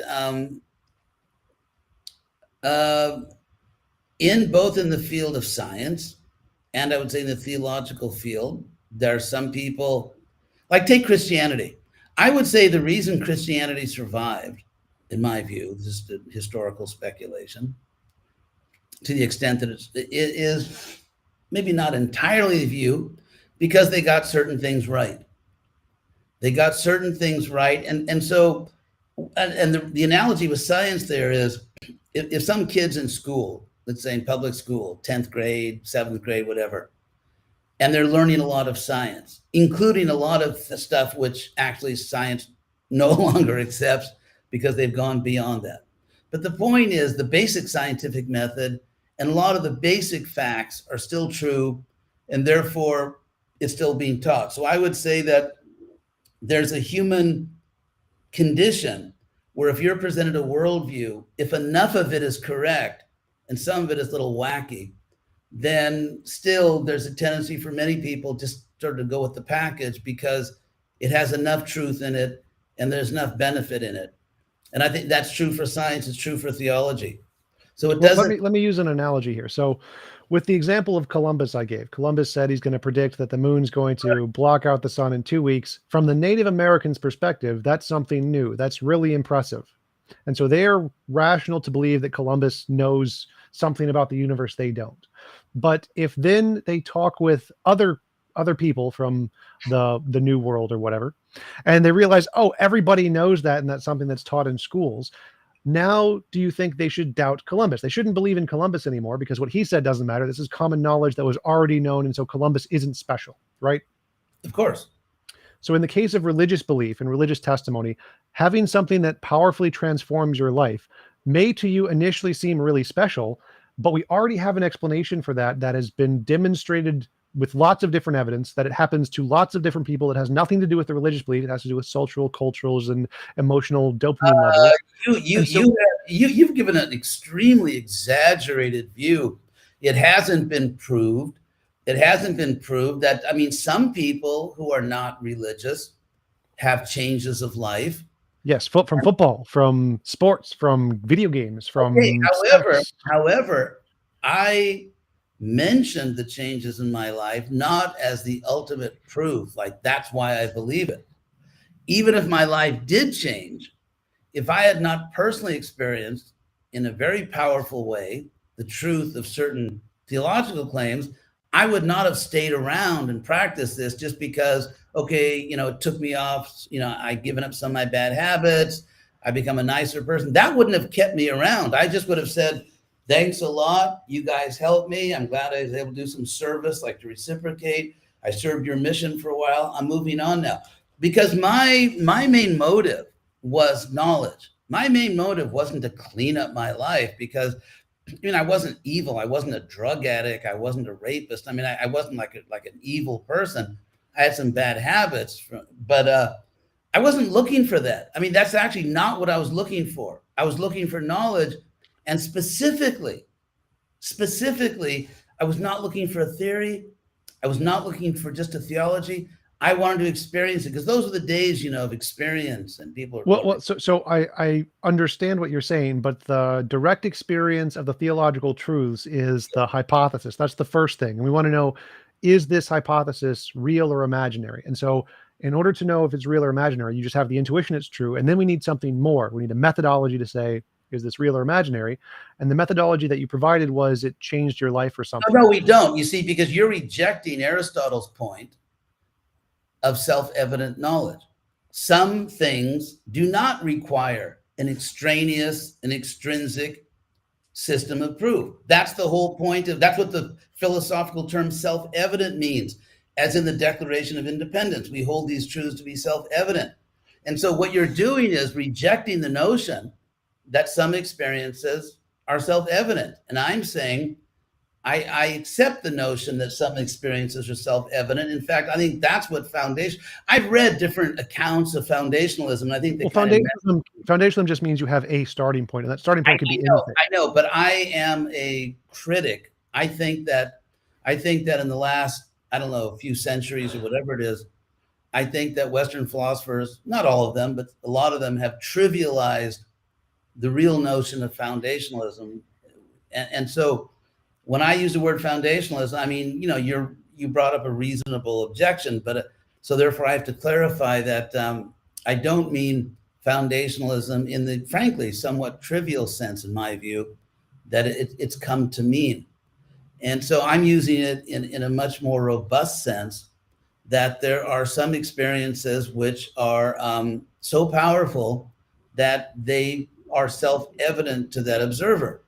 Right. And so my objection to that was that we have defeaters. We've proven that wrong because of the tens of thousands of fallacies, biases, illusions. You don't have defeaters. You see, what you're doing is what you're constantly doing is taking what I'm saying, putting it in this huge category, and pointing out that in that category, some of these views have been defeated. Therefore, everything in the category has been defeated without any serious attention to relevant differences, which can be historical, which can be psychological, which can be existential. So you're just making these big, broad categories. Everything gets thrown into that box. And since some items in the box have been defeated, the whole box, everything in the box is invalid. And I'm saying that, no, those are very gross generalizations. And well, the relevant differences you seemed to have brought up were, one was that it's a powerful experience, which we know those can be wrong. They're wrong all the time. That it has a powerful impact on people and builds a strong culture. We know those are wrong all the time. That They're not it's wrong all the time. No, I would say they're not wrong all the time. like Because, no, I'd say they're not wrong. I don't, cosmic zombie Jew, talking donkey, talking snake, world no, I don't flooded. believe it. I don't believe that these, very exotic examples you like to give, they're actually they're entertaining. But I don't believe that these examples can be shown historically to have sustained civilizations. I don't understand what that means. Like, the fact that something sustains a civilization is something we also know has been proven false. Like, there are many things that sustain civilizations, like Mayans sacrificing virgins to a volcano, that No, really no. don't Actually, what true. we find is, because we know more about the Aztecs, I'll take the Aztecs. The Mayans are still not as well known. In the case of the Aztecs, who were performing human sacrifices, as we know, in the tops of pyramids, and in fact, most of the people in the region hated them, and they maintained their hegemony by brute force. That's one of the reasons Cortez, with a small group of people, won, because he so easily gathered allies from other people in that region who hated the Aztecs. All civilizations that thrived were done by brute force. So I don't understand the relevance here. I don't believe that. I don't think you could prove that for all civilizations. I mean, I think that you can't confuse two things here.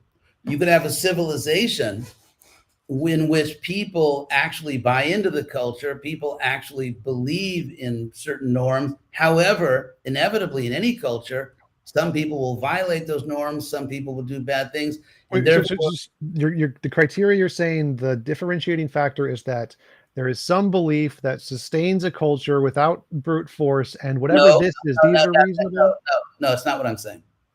What I'm saying is the fact that a civilization uses violence, state violence, can be police, it can be an army, to defend what they consider to be their civilization. That alone does not mean that a majority of people in that civilization are following the rules of the civilization because of the force. It could be a case. The force thing isn't. So I'm going back to the argument we were talking about before. You were saying that I wasn't considering differentiating factors between different kinds of intuitions, and you said the important differentiating factor of what makes one intuition trustworthy and the other one not trustworthy is the fact that it's integral to a society and helps it thrive. No, and it's no, I didn't say that. I didn't connect those two things that way. Okay, what is the differentiating? Because I'm asking about the differentiating factors. What is the differentiating factors between trustworthy intuitions and garbage? Okay, take America for example, in which there's currently so many different views and so on. So what we can find is some people are relatively well informed. They've actually studied the history. They've considered the social science. They've considered international affairs. They may disagree. For example, someone may have a more conservative view. Someone may have a more liberal view. But because they can agree on all kinds of historical facts, which are non-controversial historical facts, and because they can agree to a certain extent on social science and whatever, they may disagree, but there's a conversation. I mean, I grew up at a time when, for example, at the Oxford Union in Oxford, there was a debate, which you can see on YouTube, between William Buckley, who was sort of one of the leading conservative intellectuals at the time, and James Baldwin, who was one of the leading intellectuals in the Black Rights Movement. And so they had this debate, and what was interesting is they actually they were respectful toward each other. They were both gentlemen, and they debated, and they brought up their points. And so what we can see in society is that some people are reasonably well informed and can engage in rational discussion, and some people are hateful on the left and the right, and are not well informed and are not educated, and they make all these accusations. So I mean, you can dignify. Which one of those is the differentiating factor? Is it the one that educated people believe it, or it's not hateful? Are those the differentiating factors? What are the differentiating factors? What I'm saying is, among people who claim an intuitive warrant or a personal, self-evident, experiential warrant for a particular metaphysical view. Some of them are thoughtful, and you could say, in the right sense of the word, educated, and some people are not. And so when you take, I think that you can correlate some of the more exotic examples you give, like leprechauns and everything, with educational level and with the ability to reason based on evidence and so on. And so what you keep doing over and over and over again is taking the most egregious examples of a metaphysical belief, and that stands for the entire category of metaphysical beliefs or of or religious beliefs. Right. So what's the difference? I keep doing that because I keep trying to ask you what's the difference between these two classes you've laid out. Okay, good question. The difference is that there is in fact, there's a word for jnana yoga, sort of spiritual practice of knowledge. My personal experience as someone who's very inquisitive and not at all inclined to blind faith, and someone who's challenged many, like, things, you're supposed to do that and you're not supposed to do that, and I've challenged different things and given arguments and done my own research. So I think there's a way of going on a powerful, self-evident, taking Aristotle very seriously there, a powerful, and taking Jefferson seriously, a powerful self-evident experience, but combining that with reason, with evidence, and not blindly believing, not being fanatical, not believing in leprechauns, but proceeding step by step in a reasonable way based on powerful evidence. Evidence so powerful becomes self-evident. And so to compare that to just some person that believes in leprechauns or whatever, I think is really, it's just like the same thing in science. Everything you're saying, it's like me saying, okay, some people, I know you're not an empiricist now, but it's like me saying that, okay, among people that claim who they are giving scientific evidence, some of them are really good scientists and they're reliable, and some of them are kind of wacky. And that's true, by the way. And so, and saying, well, therefore, all scientists are wacky. Just as in the field of materialism or in the field of people that believe in science, there are all kinds of different kinds of people. Some of them are reasonable, some of them are not. Some of them are... Right. So I would agree, but I can say the reasonable ones, by my definition, use novel testable predictions. The unreasonable ones don't. So I just give you, there's the criteria, novel testable predictions.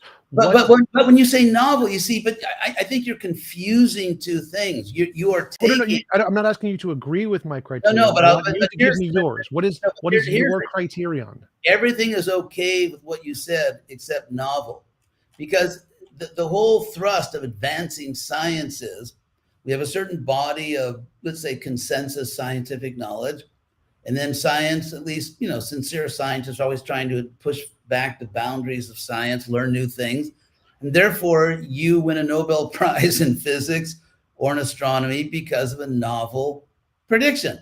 However, that is not analogous to the whole nature of spiritual knowledge, because wait. So it's a different question. So the reason I'm talking about the word novel. Well, no, I know, but that's not what I was asking. So the reason I gave that was because I can tell you, if you asked me, how do you differentiate good intuitions and bad intuitions? I can say I have a method, novel testable predictions. You don't have to agree. I don't care if you agree, but I'm asking you, what is your method? How do you differentiate the good intuitions from the bad intuitions? And you were talking about there's some difference between rational people using some rational method, but you haven't told me what that is. Okay, fair enough. I'll suggest a few things. One is, for example, that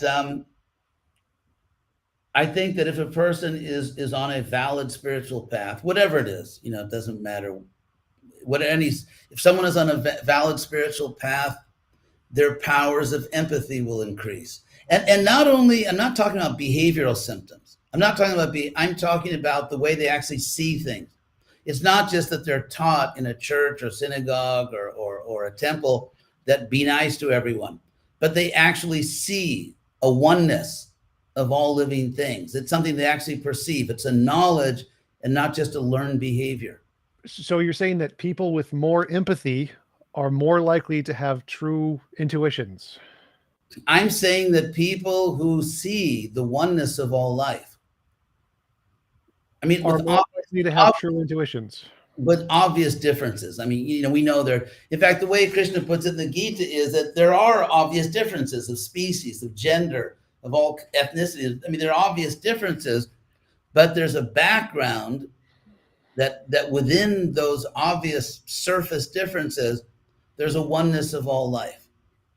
And that's something which can be perceived, it can be self-evidently perceived. And once I am granted or achieve a what to me is a powerfully self-evident vision of reality, that becomes a testing, that becomes something I can use to test other theories.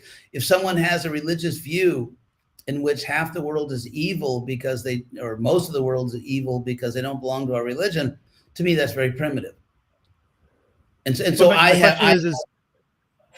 my question is, yes, you think that if somebody believes there is a oneness of life and they have more empathy, that they have a better intuition about understanding reality than someone who doesn't? absolutely. Absolutely. Okay, so what about people who are very, very evil, but very good at science? It seems like they have very little empathy, but they are much better at describing reality. No, they're much better at describing empirical reality. The point is that science, because the essence of the empirical method is to study things by controlling them and subjecting them to different kinds of stimuli or whatever, just observing them. Therefore, there's no moral qualification. You don't need to be a good person. I mean, Hitler had his scientists, and they were actually. So bad people are very good, or can be very good at getting things right about reality that can be tested. And then let's suppose there's this other realm. No, you're begging the question. What? Bad people can be good at testing certain facts in the world when those facts depend upon controlling nature. That's literally what I said. So again, let me finish this time. Let me finish this time. Let me finish this time. So bad people can be very good at making successful predictions about reality when they can be tested, but there could be more others that we can't test. Because the reason you didn't satisfy me by that is because you're trying to co-opt the word test. I'm saying there are different ways to test things. For example, testing is like control. I'm using it as synonymous with what you said as control here. But so let's say there's another realm. You would still need some way to show that other realm, that there are some true facts and false facts about it. And you haven't done that yet. So we have good reason to believe that the psychopaths can accurately describe reality, but you haven't said that the empathy people can describe this other realm. And how do we say if what their descriptions are correct things versus imaginary? How do we tell a difference there? The same way. Okay. First of all, the word test is kind of what I thought it meant. But anyway, I just looked it up. Here's the point. Here's my view. There is actually a spiritual reality and there is a material reality, and both of them actually obey discernible laws. So just as if someone believes the physical world is real, which I do, I'm sure you do, there's a real physical world. Sure. Then there are ways to objectively study that physical world. Yes. From my point of view, there is an objective spiritual realm, and there are certain basic principles, certain basic laws, and it is possible to objectively study the spiritual realm. But the difference is that the methodology in some ways is opposite, because when you're studying something by controlling it, that's very different from studying something by having to submit to it. Well, that's fine. So I'm okay with that. But in the case of the material world, if we want to know if one person's method is right and one person's method is wrong, we can know that because one can predict the future and one can't. Yes. Now, how do we do that for the spiritual realm? How do we tell if this method for the spiritual realm is the right method, this method is the wrong method? How do we tell the difference? Okay. To some extent, not exactly in the same way on the material side, one can make predictions. And my experience is, for my whole life, that people who sincerely take up certain spiritual methodologies, in fact, those things happen. But that's not the essence of it. I mean, those are just almost like benefits that come with it. But obviously, it is the case with me. There's certain basic spiritual truths, which I think are fundamental. And obviously, in the tradition I'm in, we make certain special, more detailed claims that people in other traditions might not agree on, but we would agree on certain very basic spiritual facts. And therefore, it is, I would evaluate someone's spiritual knowledge or their spiritual consciousness by, behaviorally, you could say, because there is a type of spiritual behaviorism, based on whether they understand certain basic spiritual facts, and if their behavior, and of course, someone can be a hypocrite or someone can accept the philosophy. Let me ask a different way. Okay. Why were the Nazis wrong about the spiritual realm? Well, I don't think they had a spiritual realm. Suppose they did. Suppose there's like a group of people who believe in the spiritual and think they should all just kill babies. Why are they wrong? How do you know that they're wrong about the spiritual realm? Because it's not just this one big blob. We have spiritual beliefs. I think if they had, I think that couldn't happen if someone had correct spiritual beliefs. If someone actually believed. That's begging the question. So no, it's the not. question is, how do you know that no, their spiritual beliefs are wrong? It's not begging, it's describing the foundation. I mean, there's an apparent circularity in foundationalism epistemically, but ultimately, because it's not, they're not mutually supporting things. I'm saying there are certain things which are self-evidently true. So, and one of those self-evident truths is that all of us, every living being, ultimately shares the same spiritual nature, and therefore someone in spiritual consciousness, not the same anatomical nature, certainly, and therefore someone in spiritual consciousness would see the value of every living thing. In fact, the word for, what do they call it? They call it intrinsic? I forget, there's a philosophical word for it. Biocentrism, I think, is a word one philosopher coined. In other words, I would say that every living being deserves moral consideration, because every living being because life itself is ultimately spiritual and not physical, that our bodies are simply conducting and providing a mechanism through which life can manifest and consciousness can manifest, but matter itself is never living.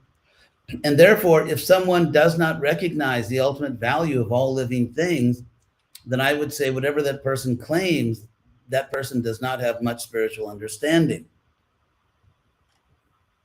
Okay, but based on what? So there's many different ideologies that glorify evil. Why are they wrong?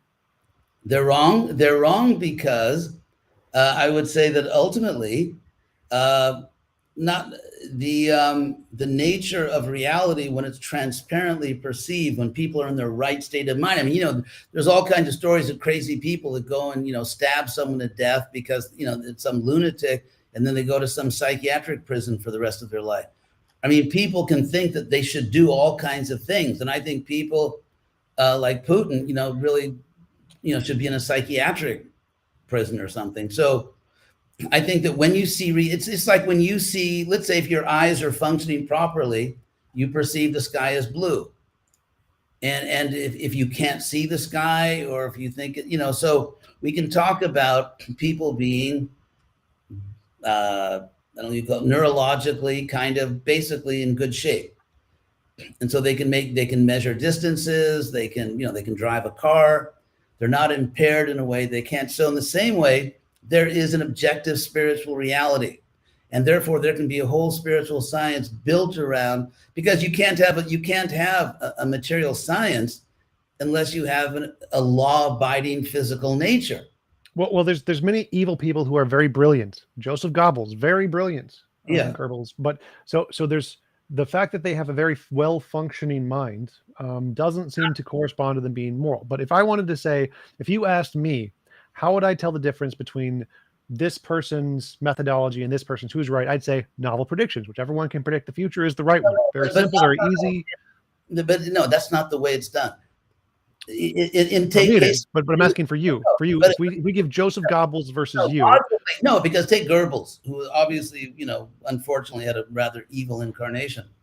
If you take Goebbels, he obviously fails almost practically all the spiritual tests. And so it's just like methodology. For example, what are the tests? So like my test is novel predictions. What are your tests? My tests are that there's certain basic spiritual facts in the universe. And that if people in any tradition or in no tradition, actually someone could even just not even be a theist in any tradition at all. Like, for example, the Jainism. What are the tests? How can I know that I'm getting wrong? I'm getting to that. Jainism, it's fun talking to you. Jainism, for example, believed in an eternal soul, but no God. They were atheists, but they believed in an eternal soul. So that people at a certain stage of purity, it's like water. Water, if water is transparent, you can see through it.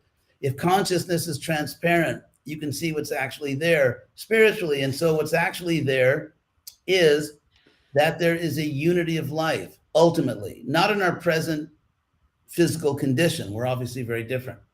And I don't mean a oneness. I don't mean we all merge into each other either. I think, individuality is permanent. But the point, so if someone like Goebbels clearly has no clue about the unity of life and despises and wants to murder people who are, physically or culturally different from him, then he totally fails a test. There are tests. If you have, even say theoretically, just to set up the system, because you keep asking for a system, which you have a right to do. If it's the case that there is a spiritual reality, and if that spiritual reality manifests according to certain principles, certain high principles, and the extent to which people, and you could observe those principles, frankly, in theologies all around the world, not all of them necessarily, but you can observe them throughout human history, that human beings, at least at a certain level of evolution of consciousness, have come to these same conclusions. And so therefore, there's an objective spiritual reality. People in an appropriate state of consciousness can perceive them. They agree on that. The Greco-Roman civilization took that as a given, that there is such a thing.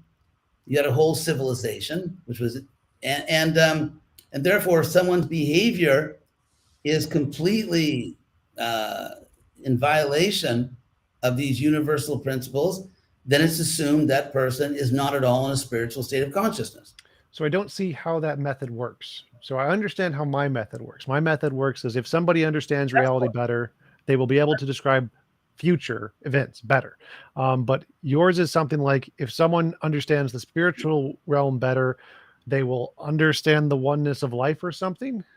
And people, when you have communities of people who share those views, in other words, I don't know, this whole thing about predicting, you're trying to take some of the basic principles of empiricism and say that every system of knowledge, that empiricism is the universal template for knowledge. If you claim you've got a knowledge system, you have to be like empiricism. And I'm saying that's nonsense. I don't, no one appointed you or any other atheist, no one appointed you to be the gatekeeper of objectivity. Right. So I agree there. So what I'm doing here is I'm contrasting my method, which is novel testable predictions. It's clear, it's concise, it's easy to understand. You can understand how it responds to reality, and then comparing it to yours, which is oneness and stuff, which doesn't seem to make any sense at all. You're creating there's a straw man argument. What I'm doing is I'm saying everything you have on the material side, which by the way is a side I also believe in and I'm grateful for, because I've benefited enormously in my life because of material science. So I'm not a science denier. I don't see science as evil. I see it as a great blessing. But the point is, everything that you've got on the one side, you also have on the other side, but you are skeptical about whether that side really exists. And so the failure of the spiritual science is not due to any internal contradiction. It's due to your skepticism about the basic principles of it. But if those basic principles are true, the rest follows consistently and coherently. Well, I'm not interested in the principles. I'm interested in the method. I want to know, like, if I The apply the method, novel the testable method, predictions method, it the fails. So if method. I think my novel testable predictions method should be applied to everything, and when No, it's applied to the because everything spiritual, it is fails. because everything is not a controllable physical object. Well, that's fine, but you would need to provide a different method that works equally as well I as have mine. provided it for thousands and thousands of intelligent people. Well, wait, Who are is it that oneness thing? If you see oneness, is this the method, the seeing oneness? not just, I mean, obviously there are further differentiations. It's not a, I'm just saying oneness in a, not in a crude sense, but just in a very general sense. There are further distinctions. There's all kinds of nuances and other facts. But I'm saying basically to have universal empathy, which derives not from accepting a doctrine, like, okay, I believe in the credo, but it derives from an actual vision. There is a, from our point of view, there is a spiritual realm. It is a lawful realm, just like the material universe is a lawful realm. There are people who advance in their understanding of it. The people who are advancing tend to all agree with each other as much as scientists agree with each other, not the fanatics. But I have no problems. You see, I think there's a basic distinction. There's tribal monotheism, for example, and there's philosophical monotheism.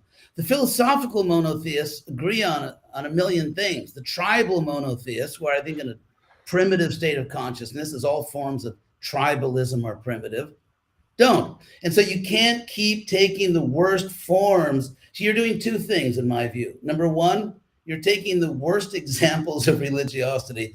And number two, you're arguing against spiritual science as if, well, since those things don't really exist anyway, or since they can't be empirically shown to exist, you can't claim there's a spiritual science based on things which I don't believe in.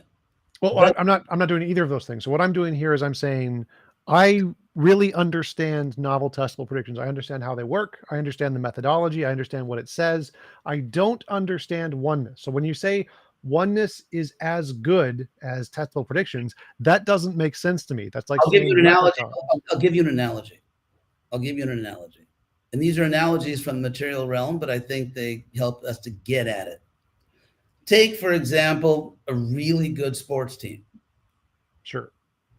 Where the people on the team, they're obviously individual human beings, but the people on the team have really come to a level of consciousness where they're entirely playing as a team. They feel that it's a team. They're feeling teamness. And this gets back to the basic academic point that sociology cannot be reduced down just to the sum of psychologies. And so there is a group consciousness. It can be a team, it can be a family, it can be a marriage. It can be many things where human beings really feel one. So that in a family, in a good family, and I was fortunate, I think, to be born in a good family, if anyone in the family is in trouble in some way, it's a problem for the whole family. The whole family comes together and they really feel like we have to fix this. So there's a type of that kind of oneness, not an ontological, well, even ontology, you could say that. But in any case, I won't get into the whole ontology of oneness, but a oneness in the sense where that's what empathy means. Let's say I'm looking at you and you're not just the completely other. You're not radically different. I can understand there's a sense in which we're the same kind of thing. We're both souls. And therefore, just as I care about myself and my self-interest, I care about my family, I care about my friends, and let's say, in some way, I care about you because of identification. That's what identification means. I can see myself in you, and I can see you in myself. That empathy, that understanding, and I mean, which is You can't see that in me. I do not understanding, not a thing I'm feeling. So from my worldview, somebody is right if they can predict the future more accurately, more often. addiction is not. Wait. This. I'm just comparing these to try and understand. Good. In your worldview, somebody's more right if they feel more sense of oneness. Say it again, please. So in my worldview, someone is more right if they can more often predict the future. In your worldview, somebody is more right if they feel more of a sense of oneness. That's just one symptom. It's if the ability to empathize with all living things is a symptom, it's a characteristic of knowledge. It's not the whole thing. It's just one symptom. There are other symptoms. And so, yeah. And so if it's the case, as in the Avatar movie, if it's the case that there's actually a unity of life, there's some way in which all living things are somehow united, ultimately from the highest perspective, then the ability to recognize that is a symptom of higher consciousness. And it's something which, frankly, there is huge agreement on among people in many different spiritual traditions. And there are also fanatics in every tradition, including mine, who don't see it that way. And so therefore, thinking that, for example, men and women are just different, period. That's like the final word on it. They're just different. People of different races, people of different ethnicities, people of different nationalities, different ages, they're just different, period, is a lower state of consciousness than seeing that, okay, different ages, races, ethnicities, even species, but there's a sense in which there's a unity of life. That's a higher understanding. Okay, so that helps a little bit. We're making some bit of progress there. So in my worldview, predictions tell us about reality because we're very bad at predicting the future. And so if you can do that, your idea must be more than just imagination, because imagination is very bad at predicting the future. And that's why predictions give us a reason to think that that person is right about reality. Now, how does oneness tell us about the spiritual reality, like testable predictions tells us about the physical reality? Okay. First of all, just give one simple example that, what's his name? My God, that Irish philosopher, common sense philosophy, Sir Thomas Reid, has an argument against Hume's skepticism about causality. And Reid said that that someone could say that, well, the day always follows night, therefore night causes day. So there are conjunctions. Okay, I won't go there. It's just making things worse. So what you wanted to know, please repeat. I'm sorry, that was kind of I'll keep it. Yeah. The reason I think testable predictions tell us about who is right is because we are very bad at telling the future. And so if somebody has some ideas that can accurately predict the future, that's a good reason that those ideas are better than the just imaginary ones. Yeah. Although it's also true that there are many examples in science where they had a theory and it worked to some extent, and predicting the future turned out to be wrong.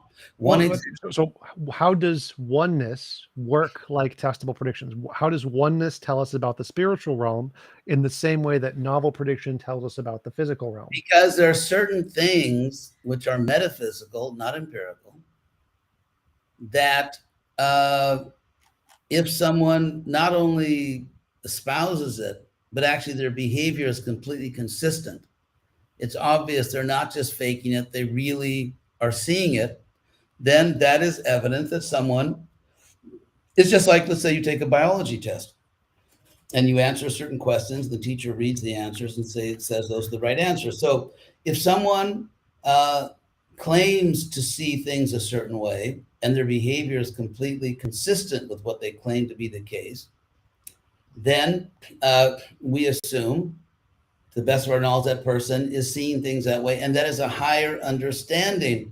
Whereas not seeing that, because someone in that higher understanding, the oneness of life, obviously, can stop at a red light and go to green light. I mean, they see everything in the empirical realm to the extent their senses are functioning properly, and to the extent that they've learned a bit about it. So it doesn't preclude that. So you have all the empirical knowledge, you accept the empirical knowledge, you take advantage of applied science, whether it's dentistry or whatever, but at the same time, you see that there's a background, a spiritual background. So it includes the empirical and goes beyond it. And as far as the fact is, the reason that not no one, okay, take out the hyperbole. The reason that the majority of people don't feel they need permission from empirical proof is because of their experience. And those experiences vary according to the level of purity of the consciousness, just like water in different states of purity, water is more or less transparent.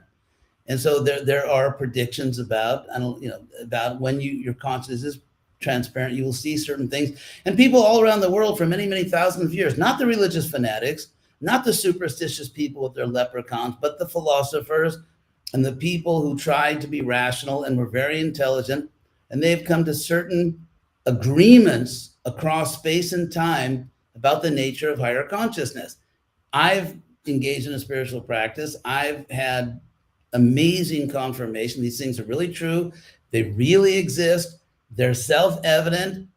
And I don't have to prove that to anyone. I mean, and if people are willing to undergo the process, like take Einstein's physics.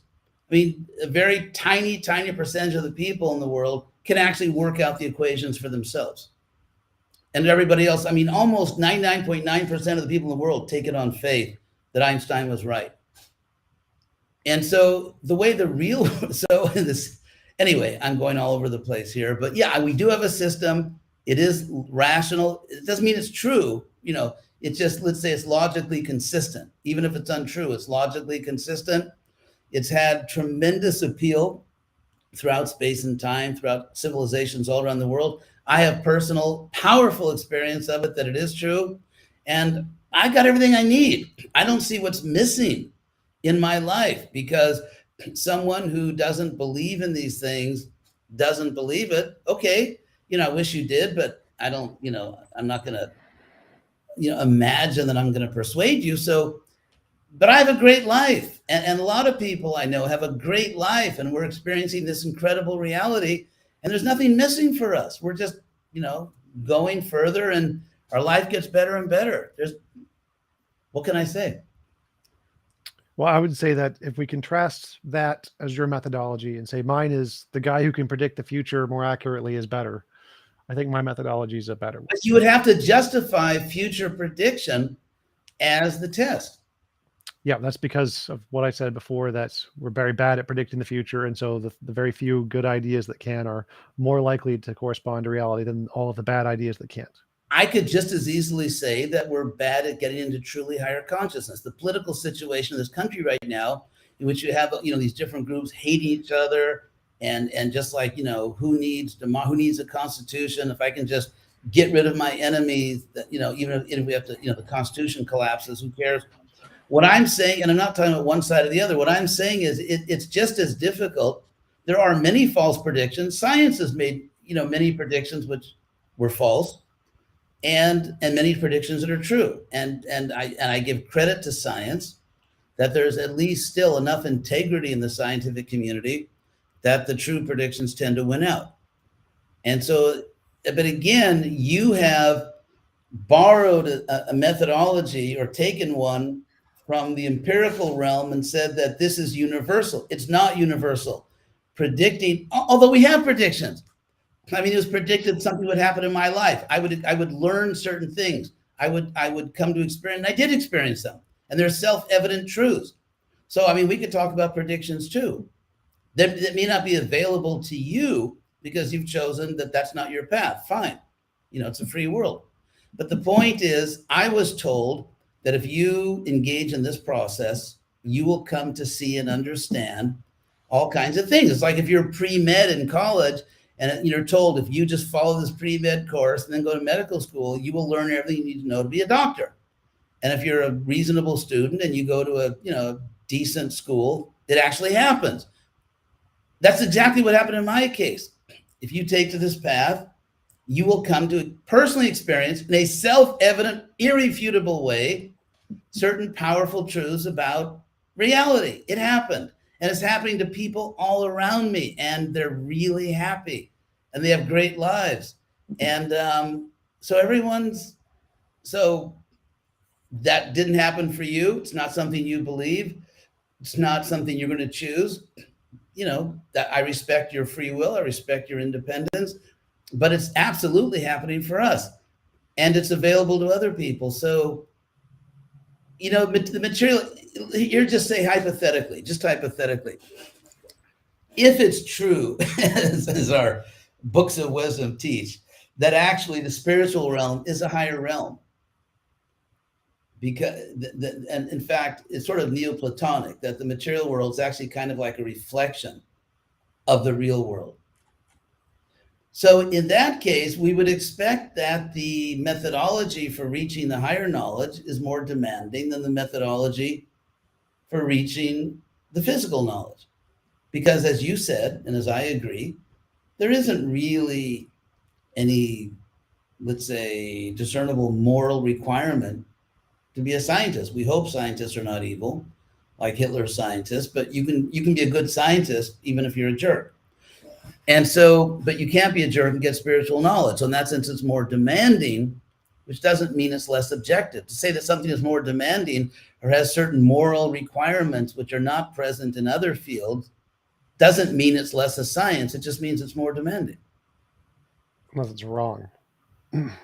I know you think that, and I know that brings up Tim West asked a question. Sure. How could you discover that you were wrong about your self-evident truths? Okay. I think the same way I could discover I'm wrong about an empirical truth. If evidence was presented to me which refuted what I previously thought was true. So now I'm living in a certain spiritual worldview. And if I had an experience which was self-evident to me or somehow could be proved to me that, well, you thought this, but actually it's not true. And I'd have to experience another truth which clearly is superior.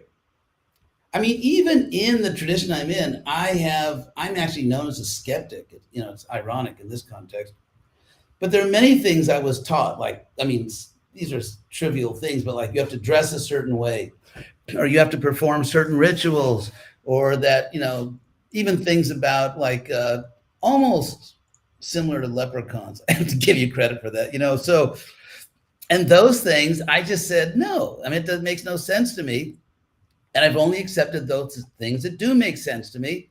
And many, many people who tend to be educated people, who tend to be more thoughtful people, agree with me. So I don't have an uncritical, omnivorous approach to an ancient tradition.